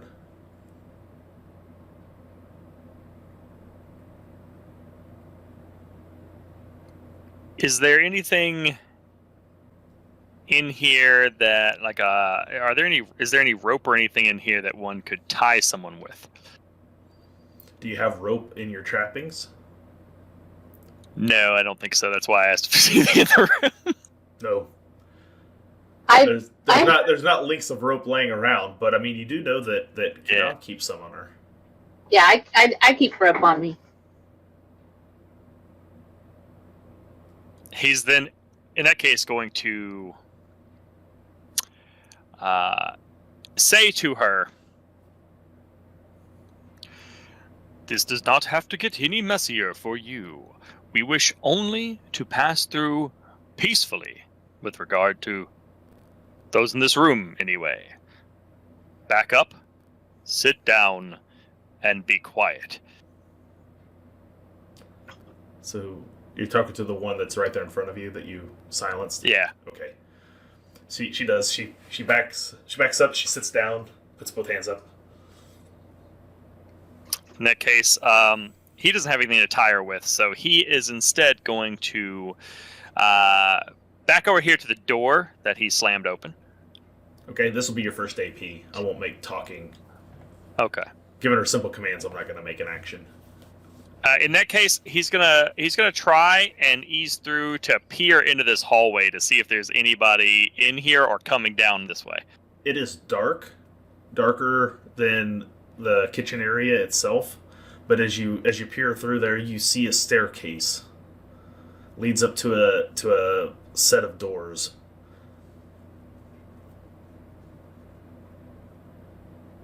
Okay. And then he'll kind of just ease back in and quietly call out, "There doesn't appear to be anything this way, but stairs." That's going to be it for him. All right. Takes us to the top of the order, where it is now the Wayward's Eye's turn, because he's jumped and skipped his way in front of everybody else. So, you're muted, but It's weird how that keeps happening with my character. It's so strange. Yeah, like so I'm gonna look at her now that she's sitting down, and I'm gonna resist taking aim and knocking her out, which is what I was going to do, and say, "So, is there a way into the high stakes room that you can maybe point us towards that isn't through the main casino?" she's pointing down. Okay. And you notice, now that she's pointing at it, what you didn't notice a little bit ago with your failed scrutinize roll, she has a key ring on her belt that she dares not reach for. Okay. I'm gonna take the key ring, and I'm gonna ask her, "Would you mind pointing to where the point of ingress would be then, my dear?" She points to where Raven is standing. I look to Raven and I say, "Nothing." Nothing in the hallway. I did say stairs. Yeah, so I think that's what I'm going to do. I'm going to take my last AP, let's say, to move over by Raven with the keys. Okay. So you grab the key, and you make your way over there to Raven, and you two are standing there at those double doors, key in hand now, as you guys probably motion to Kidam as well. Enemy's turn. At this point, the barkeep drags Felix back through the double doors and sees the other two now standing over there. And her eyes go wide as they see you have the key in your hand, the key ring. And she kind of looks around at the other two, who are standing there up against the wall, frightened half to death, as the large ogre is standing there nearby. And at this point, nobody seems to be doing too much of anything else that seems out of the ordinary. They're just all kind of standing there waiting their turns for something that's going to cause this to turn into an actual all-out brawl. Pumpkin King, we are on to you. Felix, you've been drug into the back area where you see your associates are in their full vigilante gear and where they're all... the doors flap behind you. You're now cut off from the main casino area. Good. Since I'm cut off from the main casino area, I'm going to approach Raven, and I suppose a performance check might be in order, or not a performance. For what? Oh gosh. I want to start aping the movements of like a running duck, like maybe like a Groucho Marx when he's really amped up, and start approaching the Raven like, "Master, this form has really taken its toll. I apologize for my failure." And then I'm going to pluck some feathers from the mutated crow that I've got, release it, and cast Quoth the Raven. Which does what? Well, we'll see, won't we? We'll see. Are you channeling power to do this? No. Okay, and which level of magic is this? Is this lesser? Petty. Petty. You're still at petty, so it's easy. Yep. Okay. Raven just looks so bewildered. Well, except he's wearing goggles that are slitted, so I guess he doesn't. But that's a failure. It's not a critical failure, but it's a failure. So after successfully casting this spell, well, that didn't happen. Nope. So yeah, I just stand there looking like an idiot. You stand there, you pluck a few feathers, you say some things that Raven would recognize as incantations. The rest of you, it may just seem really silly. He does a few things, nothing seems to happen. Because you failed, I need a D6 chaos die to check for chaos manifestation. And you have to roll 2. Oh, no. Because of your drawback, ruinous power. Luckily, your cruel tutelage does not apply as a diabolist because you lose that when you become what you became. So you do not gain them on a 1 anymore. You only gain them on 6s. So you are fortunate you did not gain a chaos manifestation at this point. But nothing happens. Although I would love... Wait, this is too good. I've got a lot of misfortune to spend that Tom Brady so generously gave me. So how about we make one of those as 6s and you roll a D100 on the chaos manifestation chart and add 25. You have to add 25 to the result, you evil bastard. And we'll see what you get. 53 would be the total then. Okay then. So this is petty generalist magic. And so what is the result then? Oh no, this is petty animism magic. Oh yeah. So yeah, you did add the 25, so 53 is the result. You got horripilation? Your hair shoots up and stands on end for the next 3 hours. As little bits of static electricity kind of run through it. As you do that, nothing else happens, but your hair just stands on end, and I will... I'll pluck some more feathers from the Raven and release it and say, "Already the charm is failing, Master Raven." Do I recognize this as a chaos manifestation, or do I think this is what the spell meant to do? You have no idea what he just did, but his hair is now standing on end, as though he comically had stuck his finger in the light socket. So poof. One should perhaps not flout magic for such trivia. Hey, Master, I'll know better next time. Wow. Alright, so you guys have 1 fortune back. That was worth it. Hashtag worth it. All right, so we'll move on to. Would you have anything else you want to do, Felix? That was 2 AP. You got one left, right? You moved and you cast. Pluck some more feathers from the That's raven and let it go. Okay. Let it go fluttering around the kitchen to eat, I guess. Kadam? Felix comes into the back, plucking feathers, hair standing on end. Your other two have a key and are looking like they're going to go out the back door. The kitchen staff is silent and scared.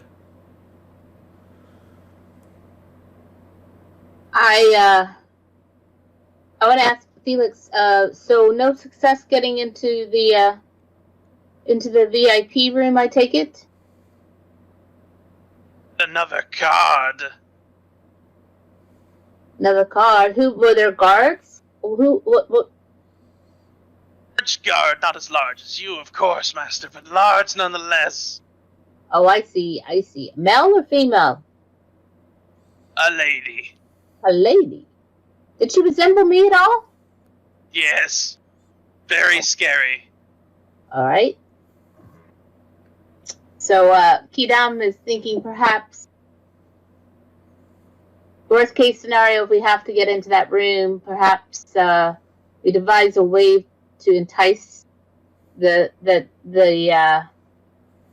guard for that room to come in, and I can swap places. But let's try this back.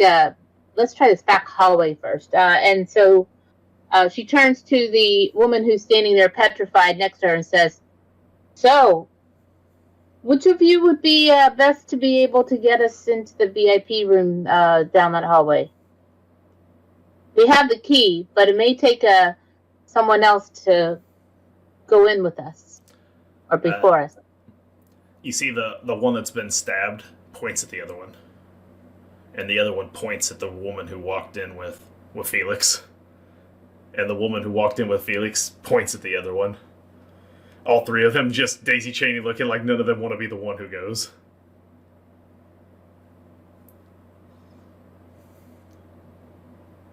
It's like the Spider-Man pointing at Spider-Man meme. And the bartender that walked in that has all the perils speaks up and says, the VIP lounge has its own server. She's up there now.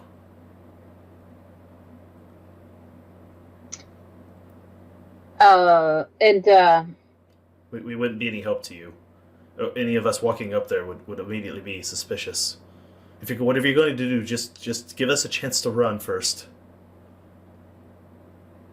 Please don't burn the place down. I can't go another month without my rent. Kidam looks over at Felix and goes, "You didn't find any matches, did you?" Does not sell matches here. Okay. And so she tells the barmaid, you should be safe for now. I can't guarantee. But so let's go ahead, and I think we need to she's walked in of her own free will, but we need to go ahead and restrain her as well. Okay, so you get them over there and you get them all restrained. You'll use your rope from your grappling hook. You undo it and you tie them up. So you still got the grappling hook, you just don't have a rope to hook to it. Right. Because you tied them up with it now. There aren't any like kitchen aprons in here that have apron strings we could use? Not enough that you're going to be able to tie them up with. Got it. Okay. So you get them tied there in the corner. That brings us to the top of the order. Or no, it doesn't. It's Raven's turn. Raven?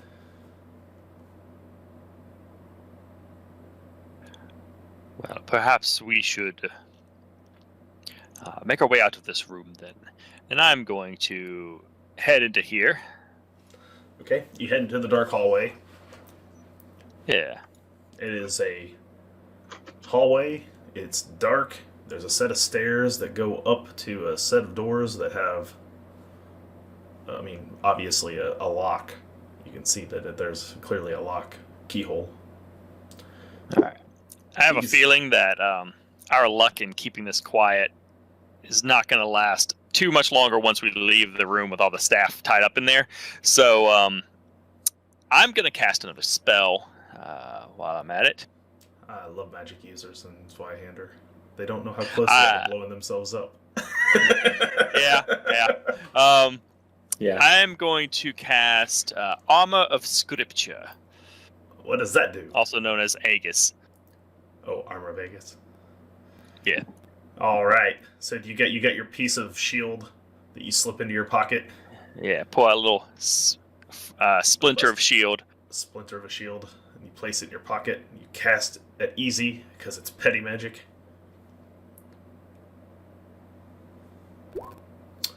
That's fail. Of course it is. So you slip the sliver of that broken shield into your pocket. You feel all warm and fuzzy and protected inside, but it did not work. Roll a d6 and hope you don't get a 6. Maybe I'll do the same because I still got misfortune to split. At least it's not a crit fail. It's not a crit fail. Nope. Roll a d6. Yeah, we'll spin another misfortune. I like doing this too. So you get to roll a d100 on the petty manifestations as well. Honestly, I'm looking real quick. It's a d100 roll. And I'm giving you 2 fortune back. I'm trying to look real quick because I know I do have something about chaos dice. For which trait are you looking for? I'll pull it up on your sheet. I know where to find it. Yeah, I'm not entirely sure. I'm just looking over my notes real quick. I know I have Augurum of Truth, but that only applies if my order ranks are higher than my chaos ranks, which they're currently not. Which they're currently not. But there's something for my 3rd class as well, I thought. You've got... Oh, yes, Prayers of the Learner. You have Yes. Learner's Commandments. So, instead of a chaos manifestation, you don't provoke them anymore because you follow the learner. You get whatever the learner's commandment does instead. And so that I have to look up in the main book to find. You still need a D100 from me? No. Nope. Okay. Nope. You're right. You get a divine punishment instead for the learner. Oh, goody. It's a minor one. So it says, until you attain atonement for your transgressions, you must flip the results of all intelligence-based skill tests. When you fail, you suffer 1d10 plus 1 mental peril. So, Ouch. until you atone for your sin, you have to flip to fail all skill checks that are intelligence-based and gain peril when you fail. Okay. I'll have to look up atonement later. It's not the worst film. Yeah, you're all right. It's all right for the scene, at least.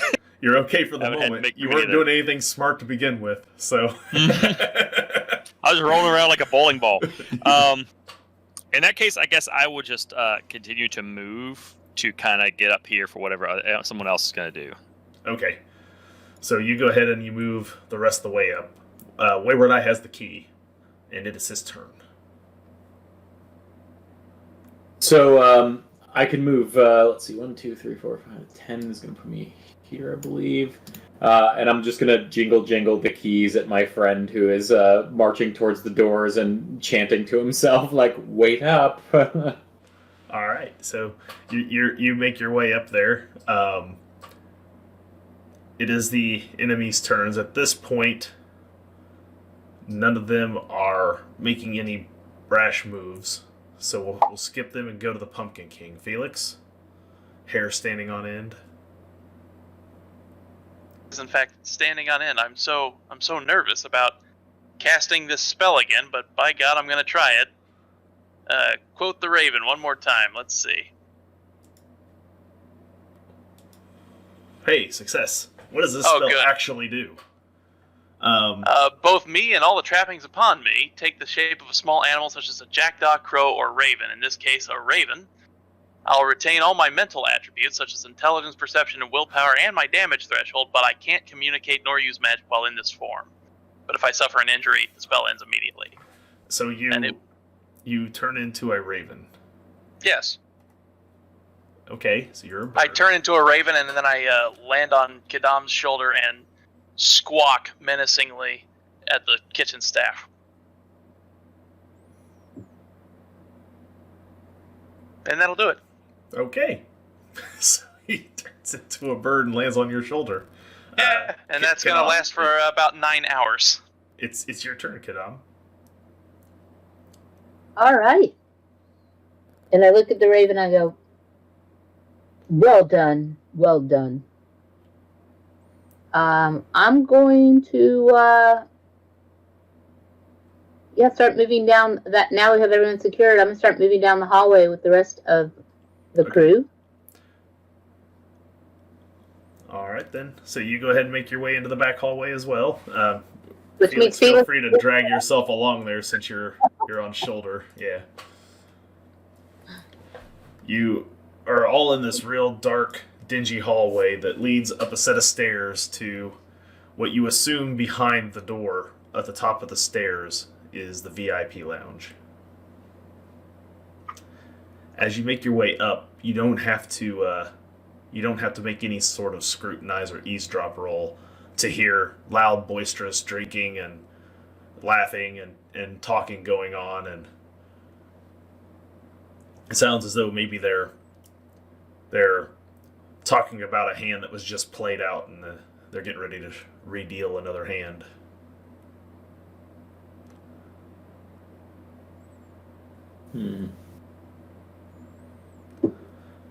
I'll let you guys gather at the top of the stairs if you'd like, as we start a new round. So, Wayward Eye, you're first. Okay, I'm going to, we can hear everything going on in there. I'm going to turn to the group and say, like, and looking at our Pumpkin King friend who was before, like, all about attacking, being like, well, he was the most eager, and he's now, like, super useless, I think. So, are we going in hot or what here?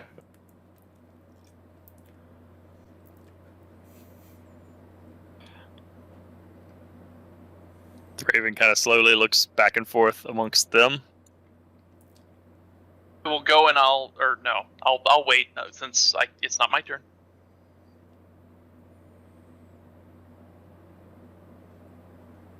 Are we in turns at the moment, or are we kind of conversing? I'm kind of waiting for you guys to decide what you're going to do, and then we'll go back to initiative orders with Wayward Eye, because he's got the key. So you guys can't do anything till he opens the door. So you're literally waiting on him, but he's asking you how you want to do this before he opens the door. So it's kind of a free social moment.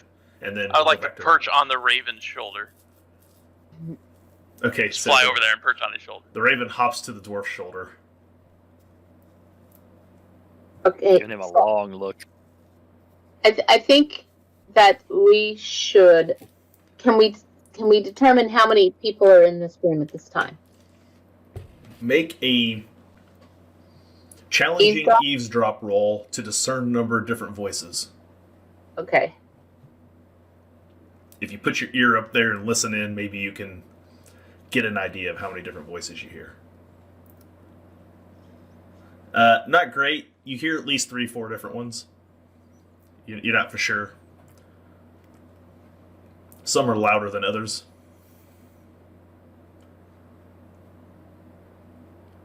All right. Well, are we going in hot? Do we know what our target looks like? Oh, that's a good question. I don't know that we even asked. No, you guys did not ask. I'll peck at Raven's head. So if you want to make a standard folklore, I think folklore sounds like the best one. I will let you know something about Riddle the Red. I have a dot in that, so I'm definitely going to. Yeah, all of you guys can make a cool. Just a standard folklore check to see if you know anything about Riddle the Red. He's kind of a local icon, so I'm going with folklore on this one. So, ooh. Those of you who succeeded know that he gets his nickname from his bright red hair. That's all you know about him, though. Okay. Even flip to fail, I still succeed. Oh, that's right. You felt the fail and you succeed, so you do not gain the peril. I almost forgot that you took a risk even rolling that. You should just let your friends do it. You're working way too hard at this. I would have rolled, but He's as nimble of mind as he is of table as he rolls back and forth. What he's doing is he's leaning on that impervious mind to protect him from it if it happens. That's what he's leaning on. I also forgot I would take peril if I failed. So I just forgot the rule completely. So I'm a noob. So you guys amongst yourselves, after a quick conversation, one of you who succeeded says, "Didn't he get his nickname from his red hair?" Now, the odds of there being more than one redhead in the room is maybe slim. Red hair is not the most common in this world. So Good. Oh, I'll fly up to the door and I'll tap on the door, and then I'll look up at you expectantly, like tap tap tap. I'm gonna say, okay, little bird, I guess, and then referencing the red hair, gingerly, everyone, and I'm gonna swing the door open. Okay. I just caw sadly. It will take you 1 AP to carefully unlock. I want you to make a stealth check. Okay. If you succeed at the stealth check, you guys will effectively have surprise. Which I will have my shield ready. Okay. Okay, so you guys will be acting this first round with surprise. You've spent 1 AP to get the door open, catching them. They didn't hear the lock unlock, and the door flings open in vigilante kick down the door fashion. Mm-hmm. Catching them all by surprise. What is your 2 AP worth of actions, Wayward Eye? I'm going to, assuming like I can see the red head there, I'm going to move straight up to him and attack. That is, this character does not care about death. He is ready. He's leaned back in his chair with his feet up on there. Yep. And you move for 1 and you make your attack. Oof. Oh wait, I forgot. Yeah. Ivan is a smuggler. He has Han shot first, and he cannot be surprised. So just when you think you got the drop on him, he pulls his flintlock pistol, points it right at you, and he takes his shot. Perfect. Oh, a critical fail, though. My God, it blows up in his head. Chuck is going to hate me. But so, I'm pretty sure because that's a volatile weapon, I'm pretty sure it goes kaboom right in his face. And I'm pretty sure he takes a D10 plus 1 fire damage, or 2D10 plus 2 fire damage for his troubles. Yeah, 7. That's going to do a level of damage to him. So he pulls, fires, kaboom. It blows up. It jams. He must have pulled it too quickly. The whole thing just jams and explodes. And you hear him yell, "Oh shit." For his second AP, because he gets a full 3 AP, he will pull a stiletto. Oh. And for a third, he will attempt a perilous stunt of a takedown. Okay. Critical fails again. Oh my God. Okay, while this is all happening... So he falls backwards in the chair and lands flat prone on his back. Gun has gone off in his face. His hand is on fire. And he's flailing it around, trying to get it put out. And that is his full set of "I'm not surprised Han shot first" actions. This must be the special... What else can he do? What? This must be the special edition. Yeah, so he's fallen backwards, hand on, kind of on fire. Now, would you like to make your attack on him now that he's done with his surprise attacks? Yeah, and actually, I did roll already and critically failed. So you critically failed too. Yeah, well, not critically failed, just failed. Sorry, I failed by a lot though. Okay, 93. Yeah. So probably because all of this happens, your attack just misses completely. Yeah. You're just standing over him, who's now on the ground. Like, what just happened? And yeah, like I thought it was maybe connected if he hadn't fallen on his back. Now it is his turn because the enemies now go next. So at this point, everybody else in the room stands and starts pulling weapons. So you had surprise until it was the enemy's turn, but now it's their turn. So they stand, they all start drawing weapons. Most of them flintlock pistols. And they're all aimed right in your direction. Ivan is going to go first. He's going to spend 2 AP to get up. And he's going to take that stiletto dagger of his, and he's going to make a shank maneuver right at the wayward eye. And hopefully, for the first time in his life, not critically fail at something. Oh, that's a success. Mm-hmm. You have lightning reaction, I believe. Yeah. Which do you yet, though? No. No, not yet. You don't have it yet. You don't have it yet. You did not have an AP left to spend. Would you like to spend one of your fortune for an AP in an attempt to parry? Does the group mind if I do that?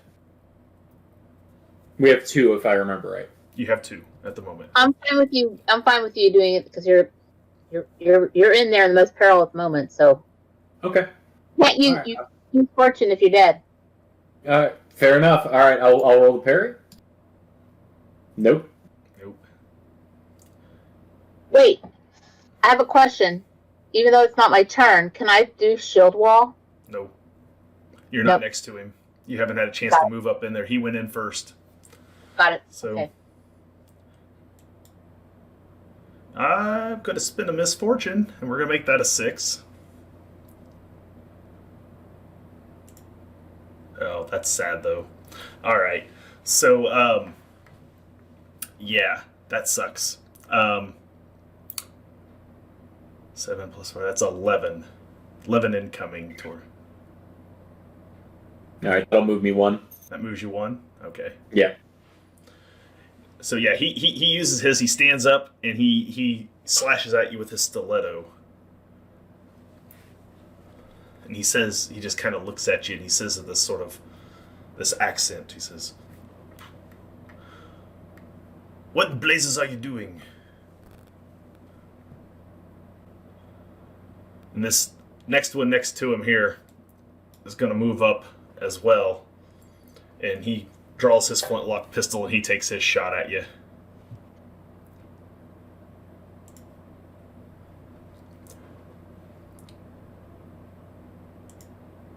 Ooh.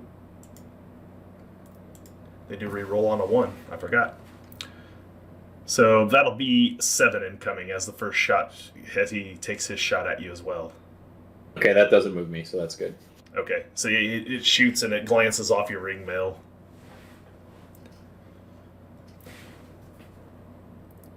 This one is going to, he's in a spot, he can see, because the doors are open, that there's other people. So he's going to spend 1 AP to get up from his chair, and he's going to spend a second to move this direction and take a shot at Kidam. Oh, that's a good hit.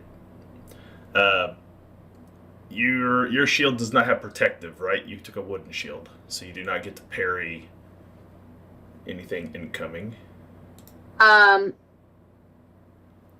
So that's going to be 9 incoming. In combat, I gain 1 additional point, but I can only use it to dodge and parry. That's my lightning reaction. Correct, but you can't dodge gunfire unless you have a protective shield. You have to have like a tower shield that you can hold in front of you. If you don't have protective, you can't parry. And you can't dodge gunfire otherwise. You can dodge arrows, you can't dodge gunfire. So you get shot for 9. I don't think it's enough to touch you. Right. 9? Okay. Yeah. I don't think. I think your base is a 10. Yeah, my base is. Yeah, I think my base So is. he fires off his flintlock pistol and boom, shoots right into your gut plate, and the pellet just embeds into your hard, thick, leathery stomach, and then it just falls to the floor, and you hear it kink down you hear it just topple down the stairs, the shot itself. And he just kind of stands there wide-eyed.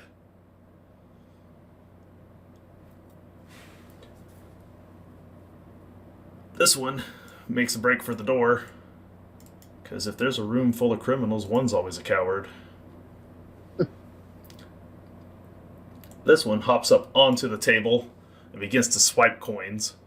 Because if there's a room full of criminals, There's always one that goes for the money first. This one goes behind the bar and takes a hostage, leaving this last one to come over here and actually help out. He pulls a bullwhip, and he is going to use it to take down the Wayward Eye to the ground. That's a fail. Or not.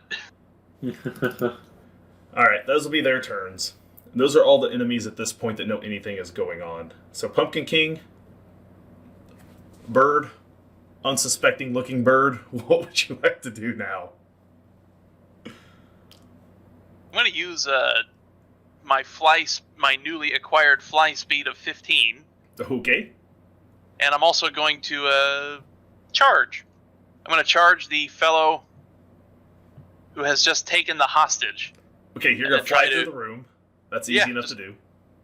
Right through the room and try to bite, or I guess in this case, peck at the hostage taker. Okay. So yeah, he's got the girl in the flintlock pistol, and you come flying right up in its face, and I got to roll a D100 under 35 for this attack. 35. Okay. I assume you have the bird stats pulled up, and you do. Yep. 28. Okay. And that'll do. Roll one. Or no, that'll be 2d6 because I charged. That's right, you did charge. So 2d6 plus 3 is 10. Alright, so you do a level to him. And you're pecking at his face, and he's kind of bleeding a little bit.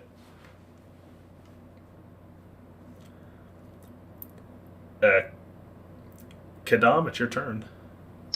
All right.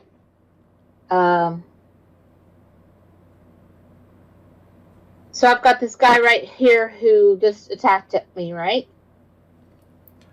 Yeah, he just shot you with a flintlock pistol. He's still holding it in his hand. Like, what? Yeah. Like, it didn't do anything to you, and he's just standing there, like, all stunned. Yeah. So I am going to use my barbed spear. Your barbed spear? Yeah. Which is a one-hand. I'm going to use it one-handed, so that way I also do have my. Shield. That's right. And so I have shield slam. When you wield a shield, melee weapon receives powerful quality. Correct. You'll do it. You'll make him resist toughness for knockback if you hit him. Got it. Okay, so all I need to do at this point is just roll my barbed spear. Yep, just roll your barbed spear. Okay. Standard attack. Yep. You hit. Great. You do 10. It does a level of damage to him. Right. And then he will test for knockback. Okay. What do I need to roll from? Oh, you got it there. He fails, so he gets knocked back a square. You had to move up one to get to him, so you'd be right there. So 1 to move, 1 to attack. You have 1 more AP. What would you like to do with your last AP? And then in combat, you gain 1 additional AP for dodge and parries. But yeah, if you I need don't. it. If I need it right now, I still have.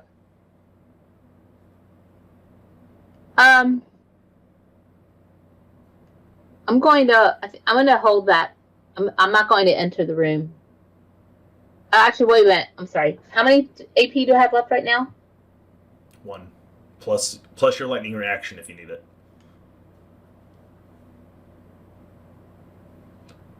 Dodge and parry. Okay. I was just trying to figure out whether there's anything I could do to help the Wandering Eye, but I think that's right now if I just hold in the space. Okay. If you don't have anything else, we'll move down to Raven. Raven? All this has gone on in front of you. Raven kind of lowers his head a little bit. I can feel your anger, but we must acquire this knowledge. He will... how close do I have to be to use my bullwhip? It has It's reach, reach, so it's considered engagement plus 1 yard. So in this case, if you consider engagement to be one square round, you can effectively do it from 2 squares out, which is what the guy just did to Wayward Eye there, around Ivan. All right, so I'm going to first cast a spell. Uh-oh. I like when spells get cast. I'll pull out a metal chain link, hold out a hand in the direction out in the direction of our quarry of Ivan, and cast Bonds of Justice. This sounds good. Which is petty, so I think that's easy. You're on the actual learner's spells at this point? Yes. It's a petty learner spell. Yeah, then it should still be easy.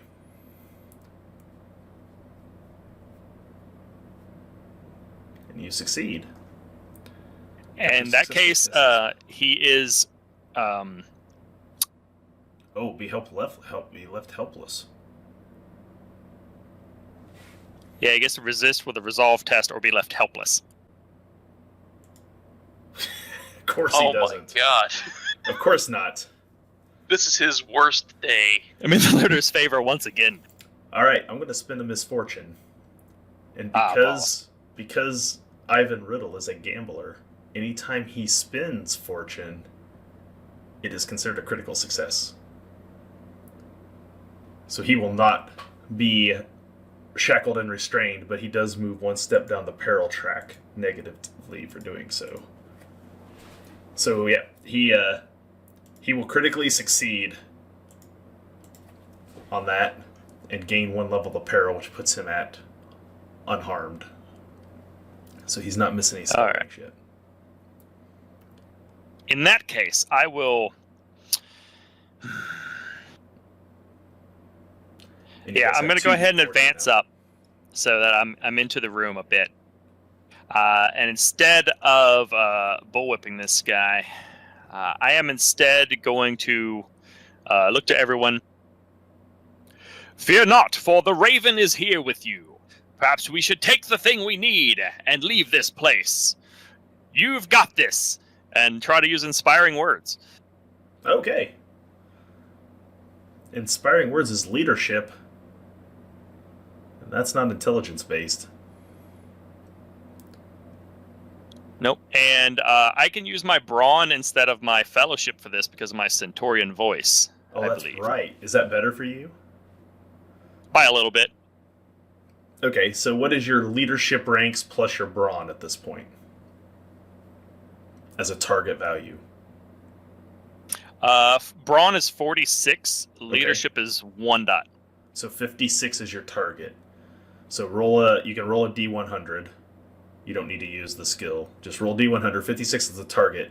Your flip to succeed, and it's considered a critical success because of Fire and Brimstone. That's your... yes. Anytime you succeed at leadership, it's considered critical success. So your allies will not gain 1, but 2 damage threshold and peril threshold. So in the tiny little boxes on both pages, there's a tiny little box where it says modifier. You can type a 2 into both of those right now for the rest of you. That only applies to everyone else, right? That applies to your allies. Up to your fellowship your fellowship bonus times 3 worth of allies, which is just your allies at this point, because that's Fire and Brimstone for a preacher is a fantastic ability because it allows you to use it on inspiring words. And I guess that's it, because I moved. Okay. So, you have completed your actions. We move to the top of the order. We're back to the Wayward Eye, who just bungled up his sneak attack because he went after the one guy who has Han shot first. Go figure. Just that kind of day. Yeah. Yep. So, seeing him on the ground... He's up. Go ahead. He spent his AP to get up, so he's up. Oh, and he's got a stiletto, and he took a slice at you. That's right. I'm going to be a little bit more careful this time, take aim, and swipe at him with my rapier. Are you taking aim for 1 or 2? That's a good question. Are you going all out? Let's go ahead and take aim for 2. Let's do it. So I don't mind not having a dodger. So your attack now starts at easy. Okay. Because you go up 2 steps, 1 for each take aim. Any attempt to parry by him. Did that not populate? Oh, you know what? I clicked the trappings entry for it. not Oh, the you roll. didn't click the Yeah. weapons section up there Yeah. above it. Okay, I was like, did I not program yours right? Oh, jeez. Well, that is not a success. You do have 2 fortune because I just gave you 1 back. I kind of hate being the one who spends it every time, but I think I'm going to. Go for it. That's fine. So you Finish him. and you still missed. You know, sometimes with that wandering eye looking the other direction, even up close, it's a depth perception thing. Even with a 20, take aim, and Yeah. yeah. So that's all there is to that one. You miss. You have more. That was all your AP too. You got That was all my AP. No, you don't have lightning reaction yet. So yeah, you're in really bad shape, and it's their turn. Yep. Well, Ivan Riddle is not a man who messes around twice. So he will take his stab at you with his stiletto. That is a hit. Ivan, you're killing me. He'll spend a misfortune to explode 1. So you're back to 2. I'm just giving it right back to you since you used it. Oh, it went again. Oh. Oh, it went again. Oh, no. Woo. All right, so 6. That's 18. That's 21. 24 incoming. Would you like to use your fate point? I would very much so like to use a fate point there. All right. So you will use a fate point, and a very, very well-placed lunging stab by Ivan Riddle comes up just short. You could feel as you twist just out of the way as it catches through the rings of your ring mail that would have been the end if you hadn't twisted just right. I feel a ghost pain in my empty eye socket where I lost that eye in the past. Yeah, that was too close. That was too close right there. Oof. You guys are back up to 2 fortune. And it is everyone else's turn. He's gonna after doing that, he's gonna take a 2 AP disengage action to move back out of engagement with you, as he's gonna let these other 2 do their work on you instead. Mm-hmm. This one's going to move up, and he's still got his bullwhip, so he's going to attempt to take down. Man, I am missing left and right here. I will go ahead and spend a misfortune to reroll. So you're up to 3. He still misses. My guys are just as bad as you guys are today. This other one, there's no flanking, unfortunately, in Zweihander unless you get 6 people around. He comes around to the back, though, and he's going to take his stab at you. That'll hit. Mm-hmm. You don't have anything left to parry because you took aim for 2, so Correct. that's going to be 7 incoming. Probably not enough to touch you because of the inspiring words that your preacher just gave you. So he takes a stab at you, nothing lands. This guy flings the doors open and says, "Attack!" And at this point, you guys know that the jig is up. This one flees out the room. This one rushes forward to engage and goes right for the dwarf. Stiletto pulled and misses horribly. Awesome. I'm not giving you guys any more fortune at this point. I'm tired of spending it on failures.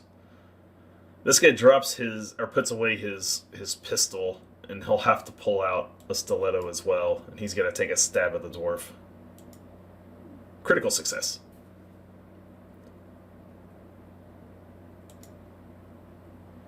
"12 incoming to you, dwarf." Is that enough to even do a level of damage to you? Oh wait, no, that's my Apparel Threshold. Yeah, go to your Talents and Trappings page. I got you. Yeah, that's enough to do 1. So you'll go from unharmed to lightly wounded. Lightly wounded, there's no check for There's no check for injury at lightly wounded. So you do take a slash from a stiletto.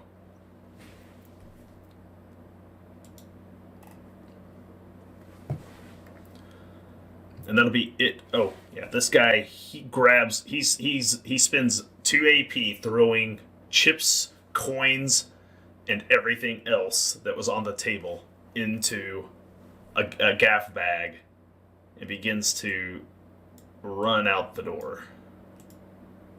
Upon which, this guy back here with the bird in his face, he's going to take his flintlock pistol and as an improvised weapon is going to attempt to bat this bird away. That's a miss.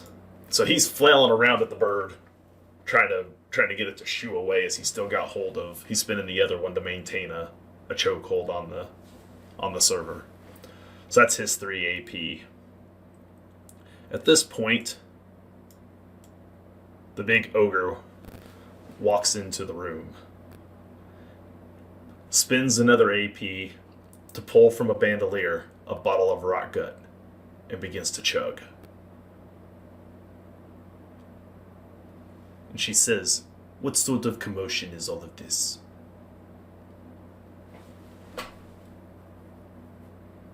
That is the end of her turn. Pumpkin King, Bird, it is your turn. Rather than disengaging, I'm going to very unwisely fly straight away from the person that I'm currently attacking towards the ogre. Okay, so he will take an attack of opportunity on you. It's still an improvised weapon. He misses horribly. So, boy, if it weren't for high rolls today, we wouldn't have any. So go ahead. You beeline to the ogre. I'm going to try to do dirty tricks to the ogre by pooping on her face. Bird poop. Bird poop, dirty tricks. I'm down for it. All right, that is a coordination roll, I believe. Or no, guile. It's guile for dirty tricks, isn't it? It's a guile test. Crud. I don't. In this form, do you keep your fellowship, or is there a different fellowship number for you? Let's see, fellowship is 40, so yeah, that would be a fail. Would you like to spend one of those 2 fortunes? No. No? Okay. Because I don't want this ogre using them. So I'm just going to go ahead and try to, quote-unquote, bite again. Okay, so your perilous stunt fails, so go for the bite. Yeah.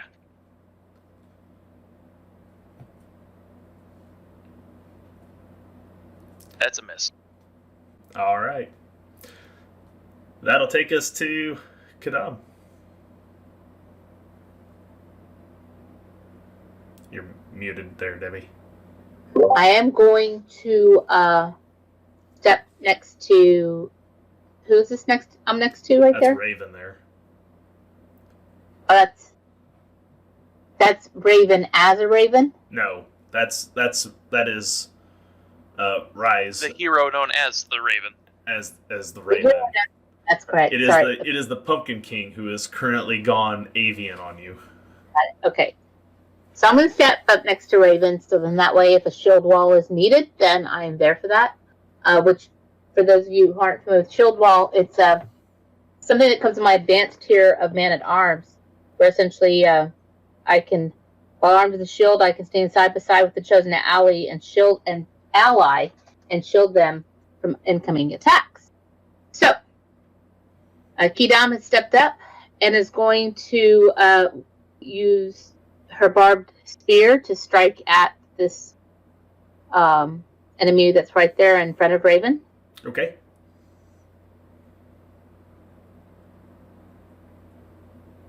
That's a critical fail. So let's give you some peril. And it would have been such a hit, too. I know. 11 incoming peril. May not be enough to touch you. Let me check.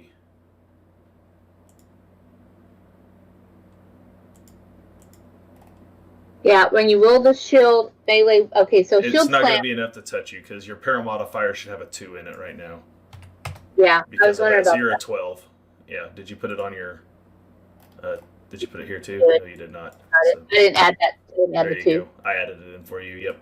You're that's not enough to touch you, unfortunately for me. So you critically fail, but you take no peril from the failure. That is all that occurs. At that point, you have 1 AP left. Are you going to hold it for parry? You already have lightning reaction, so you don't need to hold it for parry unless you want to. But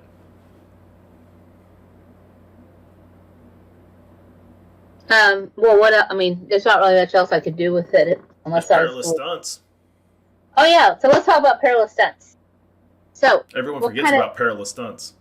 yeah. So let's. Yeah. So can you refresh us on that? I know that earlier someone else Coordination's did. a takedown. There's chokeholds. There's a Yeah, handout there for combat actions, and you'll see there's a whole section there of perilous stunts. Chokehold, dirty tricks, disarm, knockout. Well, you can't do knockout because they're not helpless. Splinter shield, if they had a shield. Okay, Stunning that's blow where- or takedown. Where is it on the sheet? In the middle section there. If you see the handout, there's a middle section there where it says perilous stunts. There's attack actions and then perilous stunts. Attack actions and then on the actual sheet. Okay. Not on the character sheet. There's Not a on the character handout. sheet, there's a handout Okay. Got it. Okay. Got it. called All right, combat actions. Got it. Combat actions. There we go. That's why that's in there. I am going to. They're basically crowd control. They're a great Yeah. thing to use when you have lightning reaction because you don't have to bank for parry. Yeah. So I'm wondering about using if I can use a splinter shield on that person. He doesn't have a shield out, but I will let you attempt to sunder his weapon with it. Oh, okay. So it's not about me have my shield. It's about him having Yeah, a you're shield. breaking their shield by sundering shield. You're going to break their weapon. Okay. Well, he has a pistol as well because I always try to disarm him though. Okay, coordination. Okay, I'm going to do that then. I'm going to attempt to disarm him with coordination. All right. All right, then. And it's that at standard? Yep, it's standard unless you do something to make it otherwise. Critical success. So Yes. you take your... What weapon are you using right now? I've got my barbed spear and I've got my wooden shield. Your barbed spear. So your barbed spear, you stab and it goes horribly. So you take your shield and you just ring it up and it just catches that pistol, just knocks it right out of his hand. The pistol goes scudding across the floor, and he is currently disarmed. Great. All right, Raven, it's back to you. All right. I think first thing I'm gonna do. It's time to take out the Morgenstern. Oh, he finally arms himself with his big, beefy Morgenstern. Does that take an AP? Yeah, to arm yourself, yes, is 1 Okay. AP to switch weapons. All right. So he's gonna do that, and I think next he's going to attempt to attack this guy right in front of him. All right.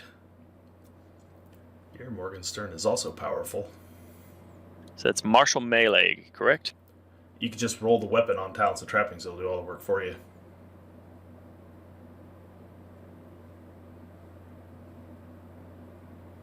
Boom. Oh, You okay. hit. You did 9. Would you like to explode damage? You rolled a 2. Do what? If you spend a fortune point, you can make that 2 a 6 and roll again for more damage. It's always the option. I just want you to know your options. This is the first time playing. Yeah, no. How many do we have? 2, 3. Sorry, 3. We're sitting at 3 and 3? 3 right now on the table. Yeah, given where we are, I will. Okay. So you guys Another got a 2 D6? fortune. That becomes a 6, so that adds 4 to the total. So you're at 13 and you get another D6. All right. So that will do. And you're hitting this guy here, or which one are you hitting? The top one or the bottom one? The one straight in front of me, the one straight that's in front of disarmed. you. Okay. That is enough then to do 2 levels of damage. That puts him to moderately wounded. So because you have a vicious weapon, instead of rolling 1d6 to check for injury, you're going to roll 2d6 and see if either of them come up as 6. If so, you have successfully injured this opponent. Neither of them are a 6. So you do not do an injury unless you'd like to spend an additional fate point to make one a 6, upon which we will go to the injury chart. All right. In that case, then, we will leave it at some damage. You hit him with that Morgenstern. He has to check for toughness to see if he does get knocked back. He does not get knocked back. And that will be the end of your turn. Wayward Eye, you are at the top of the order. Do I not still have one action point left? You attacked. You have, yeah, you're right. You do have one more. Sorry. Okay. In that case, I am going to go ahead and use one to do a maneuver. A perilous stunt. Yeah, perilous stunt. That's what I meant. He is going to rush forward and kind of jump up and belly slam into him and try to do a takedown to knock him down. Coordination. Same guy.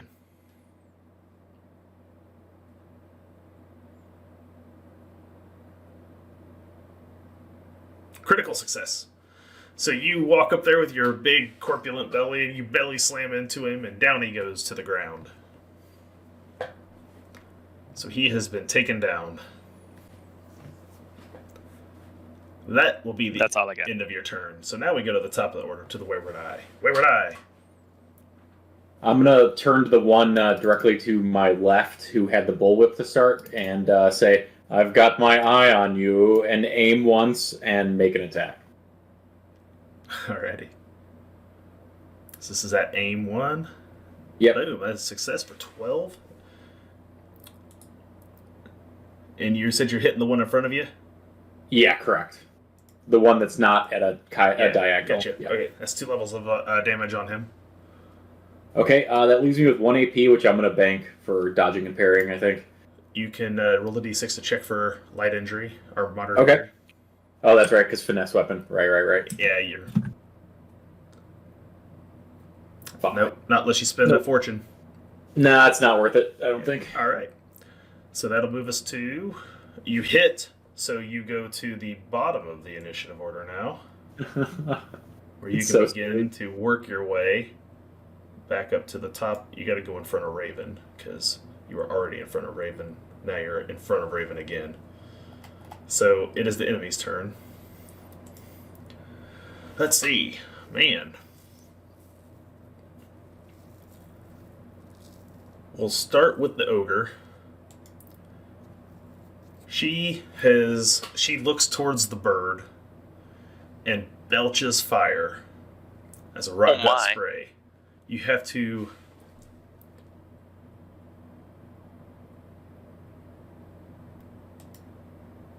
And you have to make a successful coordination or be caught on fire. Let's see. Coordination is agility, yes? Yes. Okay, so I have to roll under 60 in this form. 27. Okay. So she lets out this belch of fire towards you, and you do not get caught on fire. You do, however, take the initial damage, d10 plus 1. That is a 7. You take 7 fire damage, but you're not on fire, so you won't have to roll coordination to put yourself out.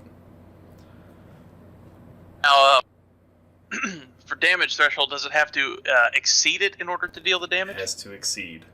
Okay, because it matches it If it at matches, this point. ties go to the defender. So yeah, thanks to the inspiring words of your preacher, you do not take a level of damage. So you are in the clear for damage. She belches at you, and nothing seems to happen there. And then she will make her way, hops up onto the table, seeming to come to Ivan's aid. Can I make an attack of opportunity in that case? Yes, you may, as she mostly disregards you as just a bird.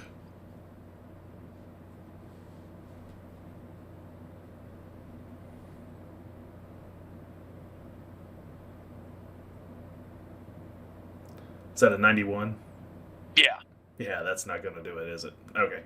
So you make an attack at her as she blatantly disregards you, but to no avail. And she makes her way up there onto the table, and that'll be the end of her turn. It is Ivan's turn. Ivan, we're We're just going to zoom in since you guys are all up here.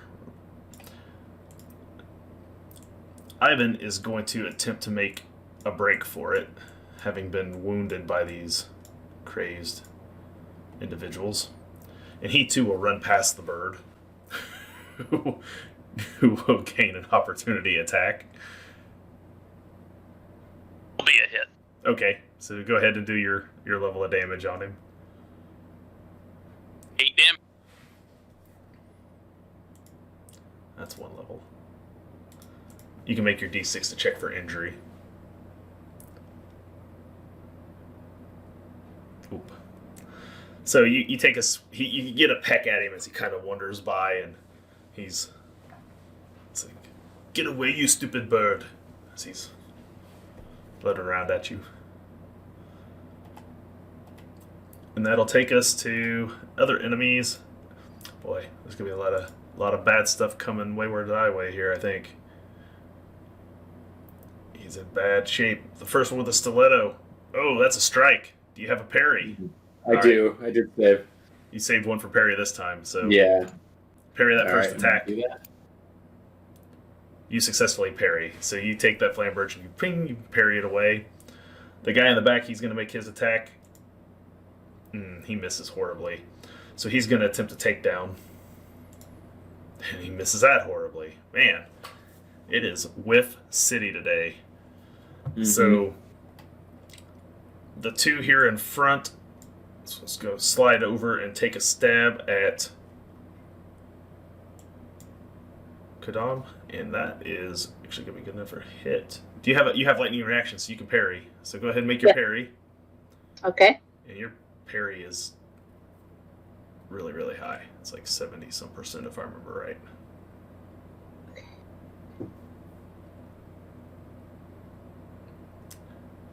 Parry is on the. Talents and trappings page.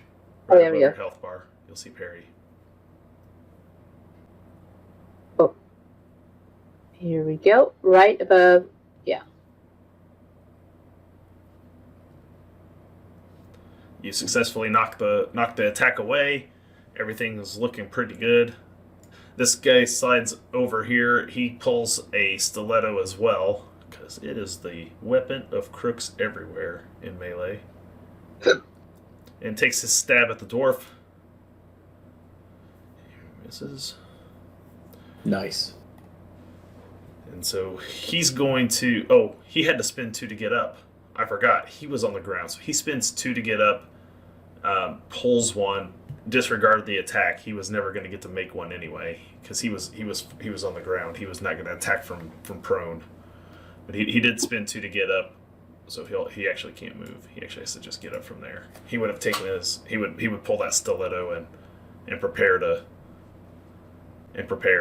So that being the case, then we move down to the Pumpkin King. Pumpkin King, bird. Going after the big bad and trying to peck at him from behind. Okay. So you stick to Ivan as he runs past. That's going to hit. And it's That's a critical hit. All That is right. a critical hit. Do 2d6. Oh, the my 6 is God. just exploded. Roll them again. Oh, another Oh one. my God. Roll that one again. The hell is this bird Holy on? crap. I don't even know how to describe how a bird, critically kills somebody, but that is... That's impressive. So That's disturbing. it goes straight Hitchcock as he comes flying in, and just both claws right in the eyes, and you just bury your snout, your beak, just boom, just bury it right into his forehead like a bullet hole, and you see he just falls backwards onto the ground. And Hell yeah. I want you to roll. Well, I'll tell you what, for that, everyone else around here is going to take peril. 14. And this is essentially going to cause fear in pretty much everybody else in the area at the moment who witnesses it. And they're going to take off running away from you at this point, trying to just get away from this devil bird.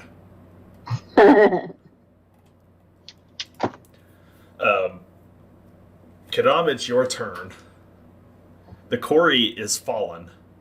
You have line of sight. You can see that happen. All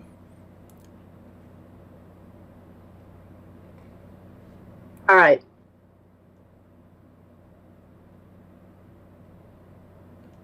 You say who is fallen? You said the quarry? The quarry. The person you came here to get is fallen. Is dead. Yeah. Okay. All right. And is this guy here going after Wandering Eye? You don't know. He doesn't have a chance to act yet. Okay. Got it. So this guy's disarmed right in front of me. He's disarmed. Yep, he's disarmed. Injured. This guy's just injured. He just got up. Oh, he just got up? Okay. He just got up and pulled a stiletto. But after witnessing what just happened, they may take different actions next turn. I sense that these two closest to us are realizing they're in over their head. But I have concerns about this other guy who's kind of just hasn't taken action yet. So I'm going to step in up within range of this person, of this foe. And I am going to take my barbed spear and try to strike at him. All right. That is a hit for 14. That's 2 levels of damage. Roll a 2d6 because you're vicious. You have a vicious weapon. So roll 2d6 to see if you can inflict an injury. Okay, 2d6. Okay. You did. So to page 365 we go. Because page 365 is where the injuries are. You know how we remember that? How do we remember that, Snacks? Oh shoot, I forget. Because injuries can happen any day of the year. So they're on page 365. And that's how you know where to find the injury table. Yep, so 8. So this is a moderate injury. So roll your D100. Okay. So roll my D100.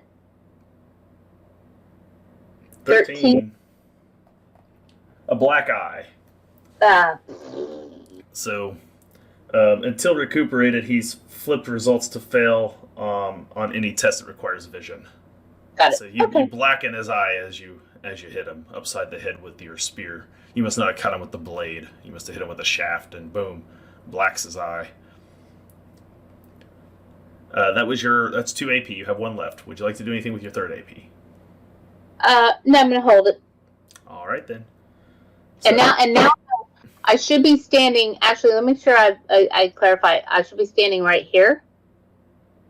Oh, you're going next to. Okay, yes, that's fine. Yeah. So that way I've works. struck at him, and now I can present a shield wall for him should he need it. Okay. All right then. So yeah, you stand over next to Wandering Eye with your shield ready to parry possibly 2 incoming attacks. Mm-hmm. And that brings us to the Wayward Eye, because he's just back in initiative order again. Hey, look, he's here. So the weirdest thing. Yeah. Weirdest thing. If I could hit something, it might be good, right? Like yeah. I mean, I'm gonna take aim at the gentleman with the bullwhip again, Okay. and attempt to stab at the. Let's see. All right, rolling. 18 because of taking aim. Man, I cannot roll below you like got 90 2 today. fortunes left. Would you like to spin one? I'm not going to. I'm gonna bank that for a parry. I don't want to keep being the dude who spends all of our points. The attack didn't work out. So, anything else? You gonna save it for parry? I kind of want a perilous stunt, but I'm gonna save it for parry just because there are enough around me that I should try to. Just on a teamwork level. Yeah. Your militiaman just stood next to you with the shield ready and 2 AP worth of parry. Oh, okay. She can, as a reaction, parry for you, which is what she is intending to do. Okay, I'm gonna attempt to disarm him then. I'm gonna roll that coordination. All right, then you go for the coordination. Yep. Let's see, rolling it. Success. 25. You knock the bullwhip out of his hand. Sweet. Yay! Thanks, Debbie. All right, so he's disarmed. Raven? You have 2 assailants kind of flanking you almost. He's gonna kind of bow himself up some, look between them.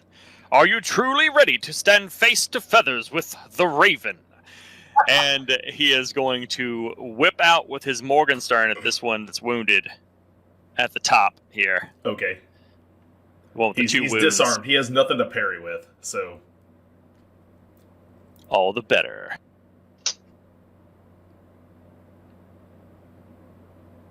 Oh yeah. That is a Bonk. success. You didn't roll it on your thing, so we don't have a damage. So roll a d6 plus your combat bonus. Sorry, I hit the wrong one. Your combat bonus is a 7, so if you just roll a d6, we can add it.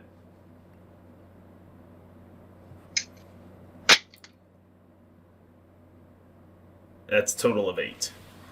8's enough for 1 level of damage, so that moves him to seriously wounded. You now roll 3d6 to check for injury, because you have a vicious weapon. I believe the Morgenstern is vicious, correct? I'll go back up here and look at it real fast. I used it earlier. Yes, it is vicious, so yeah. Did you get a 6 on any of them? No, you did not. Nope. So no injury, but you do another level of damage. That was 1 AP. You have 2 AP left. Would you like to do anything Another else? check. Does he have to make another check to see if he gets knocked back? Oh, yes. Yes, because you hit him. That'll be every time you hit him with that weapon. He fails, so you hit him and boom, he gets knocked back a square. Out of engagement, technically. All right. Then in that case, I will use my next AP to attempt to disarm the other one. Okay, he just pulled a stiletto, so you're going to disarm him with coordination.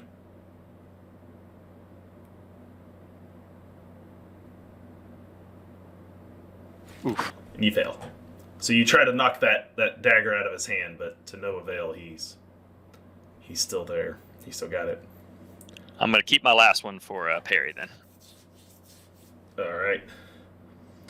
And that brings us to top of the order. It's the enemy's turn. This enemy spends 2 AP to get up.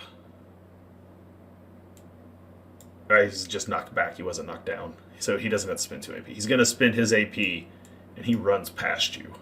Now, you can take an opportunity attack at him if you so desire. But he seems to just be fleeing. I'm going to keep it for parry, because that would use my other action point, wouldn't it? It would. No, yes, it would. Yeah, no, so no, because I'll let him he's go. running past you. The opportunity attack as a reaction, I believe, is 0 AP. Okay. I'm still going to let him go. Okay. This one's actually going to do the same. They're fleeing.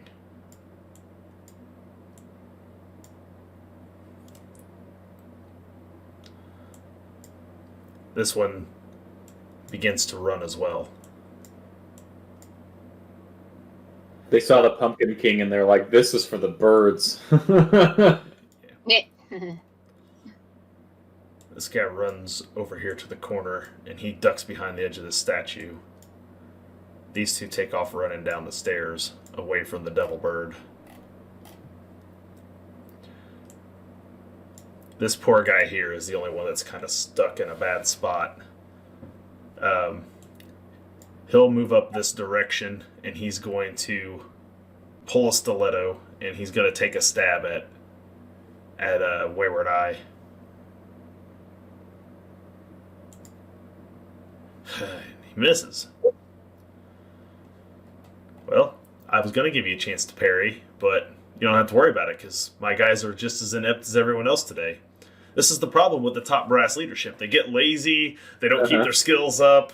You go in there and they just flail around when combat happens because they're so used to having all the minions do it all.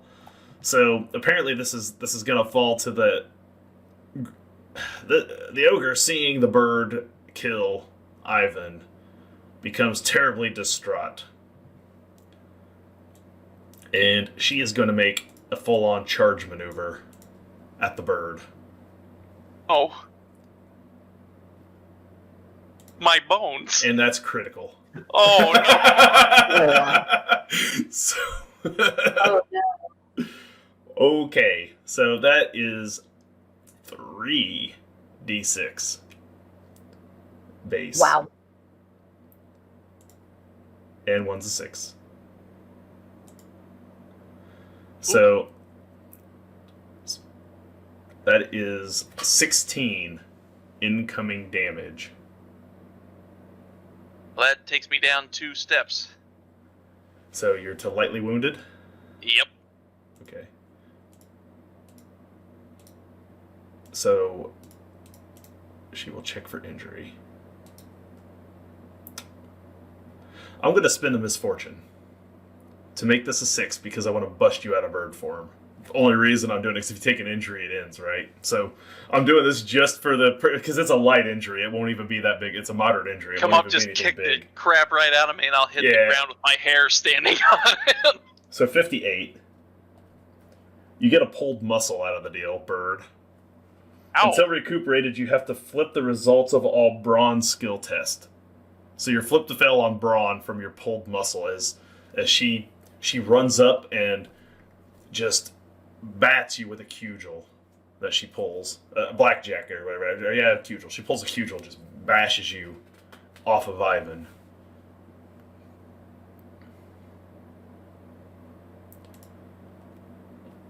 And you come rolling out of bird form back into regular old Felix.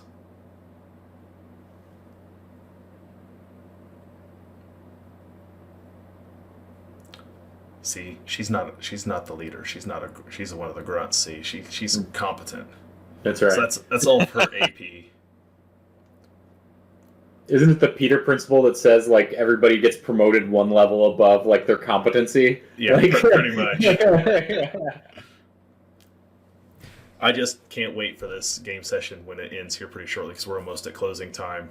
For Jake to get off of here and immediately tell Chuck that he just like one-shot bird killed Chuck's character from the previous campaign. I thought maybe it was So I just can't. It just could not have. I'm gonna clip it when it's all done. I'm gonna send it to Chuck. Be like, I tried. Look, I tried, and but I can't do anything about 3 6s rolled from a bird.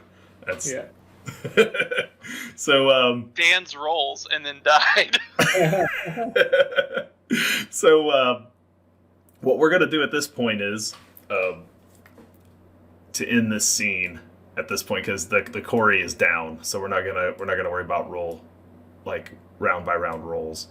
There was a whole bunch of other stuff I was gonna do with this combat, but you guys didn't actually go into the casino room to start. It was interesting how you guys decided to tackle this whole thing.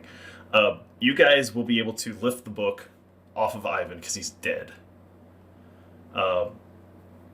In short order, busting through the main entrance doors, you guys hear him yell, "It's the Dragoons!" And Here. busting through the front doors, you hear a commotion, and everyone begins to scream and scatter. They're fleeing out of this place as quick as they can, trying to, you hear the sound of mechanical thumping, choo choo choo choo, dun dun dun, and like people getting taken down to the ground, people are getting beaten. You hear a gruff voice of a man who just says, "Yes, it's Chuck from Defenders of Cobalt. They're Captain Kyrian." You hear this gruff voice just says, "In the name of Emperor Hans the Last, you are all being placed under arrest." At this point, Vigilantes, how are you going to make your escape? From where you're sitting, Felix, you can see a well-known local figure, Captain Sergeant Asher Williams, and a team of genie golems have entered into the casino and are starting to beat people down and arrest them all. Now, when we were in the kitchen, the rafters were reachable from the ground, right? By your ogre friend, yes. You not so much. And if you could do one chin up, I'd be impressed, Mr. Corpulent. It's true. Guy. Would after being in the rafters with her for a bit, would I think of that as a possible means of escape? Yeah, you just have to help. You just have to help get Yeah. the dwarf up there, probably. I mean, he can make the athletics check. I'll let him. It's just. Yeah. I'm gonna say to the group, like, I think it's time to make a beeline out of here. And where were those rafters you found? And just start running in that direction. Okay, you Yep. guys make your way back down to the kitchen, where the kitchen staff has vacated. They're gone. They have already fled. Were they able to escape their bonds and Yeah, left? yeah. So the ropes there on the floor. The so rope's we're going been cut. to cut. Okay. They were I'm knives gonna- around. They grabbed the knife. They cut each other loose. They ran. You could even make an argument they probably flagged down the dragoons. Got it. All right. Well, I'm gonna. So there's rope there that can get tied together to be used. Let's get the heck out. I'll go up. I can get up into the rafters, You pull don't- myself up. Yeah, you don't even need help because you can literally hoist them up there if you want to take the time to do so. It's just Okay, a cool. matter of making a athletics test. And right. routine athletics from everyone to get out of here. Routine.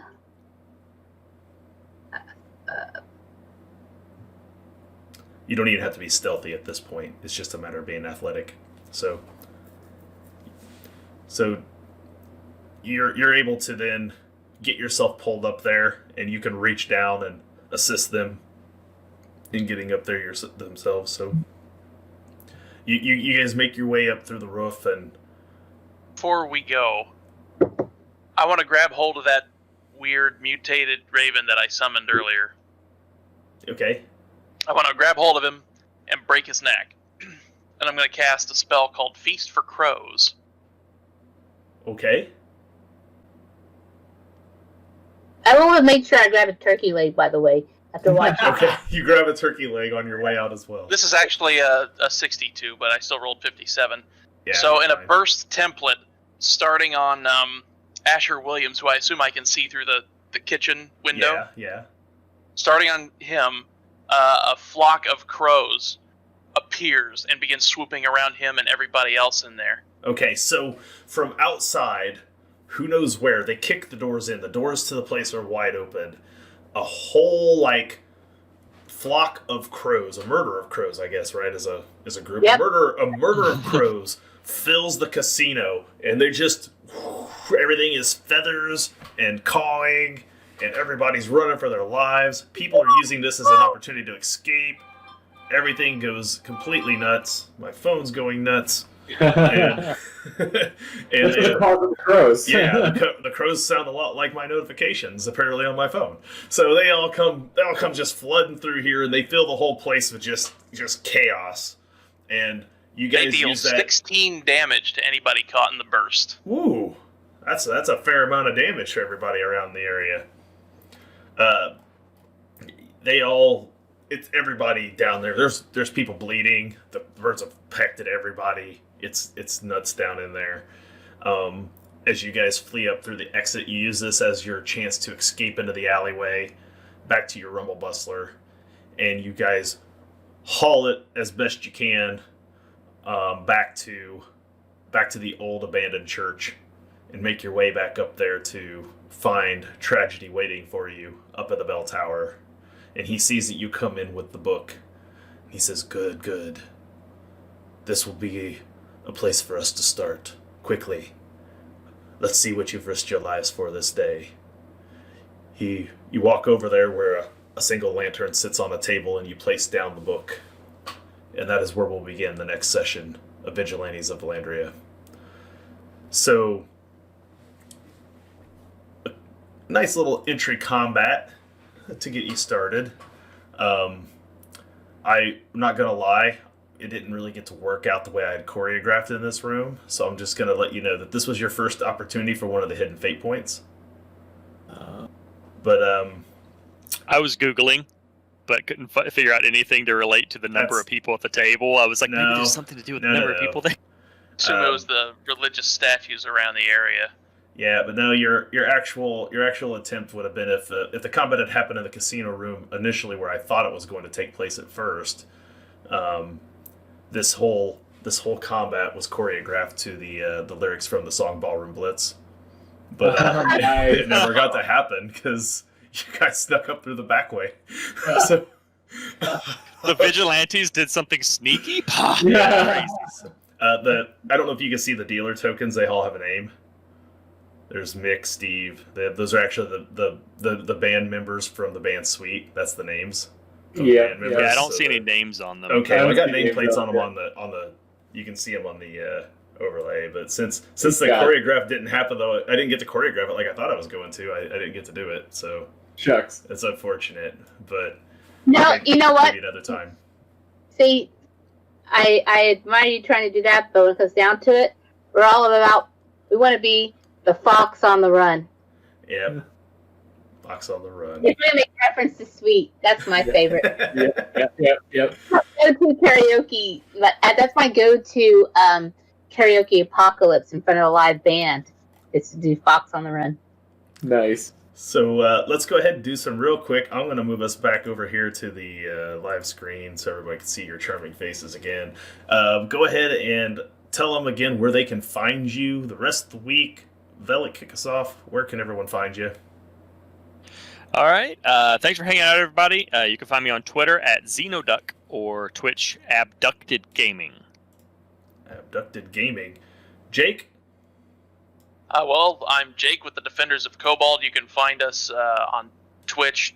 I think it's Defenders of Cobalt. I forget. Well, at Twitter at Cobalt Defenders. You can get links to all of our stuff from there. So, good to go. Jake is now a former member of Defenders of Cobalt, as he just killed Chuck's character and will probably get kicked from the team because, Chuck like always will remind people he was HBIC over there, so I'm sure he just booted you right from the squad for killing his character. Well, he could be the HBIC. I'll be the pumpkin king. All right, so Snacks, Debbie?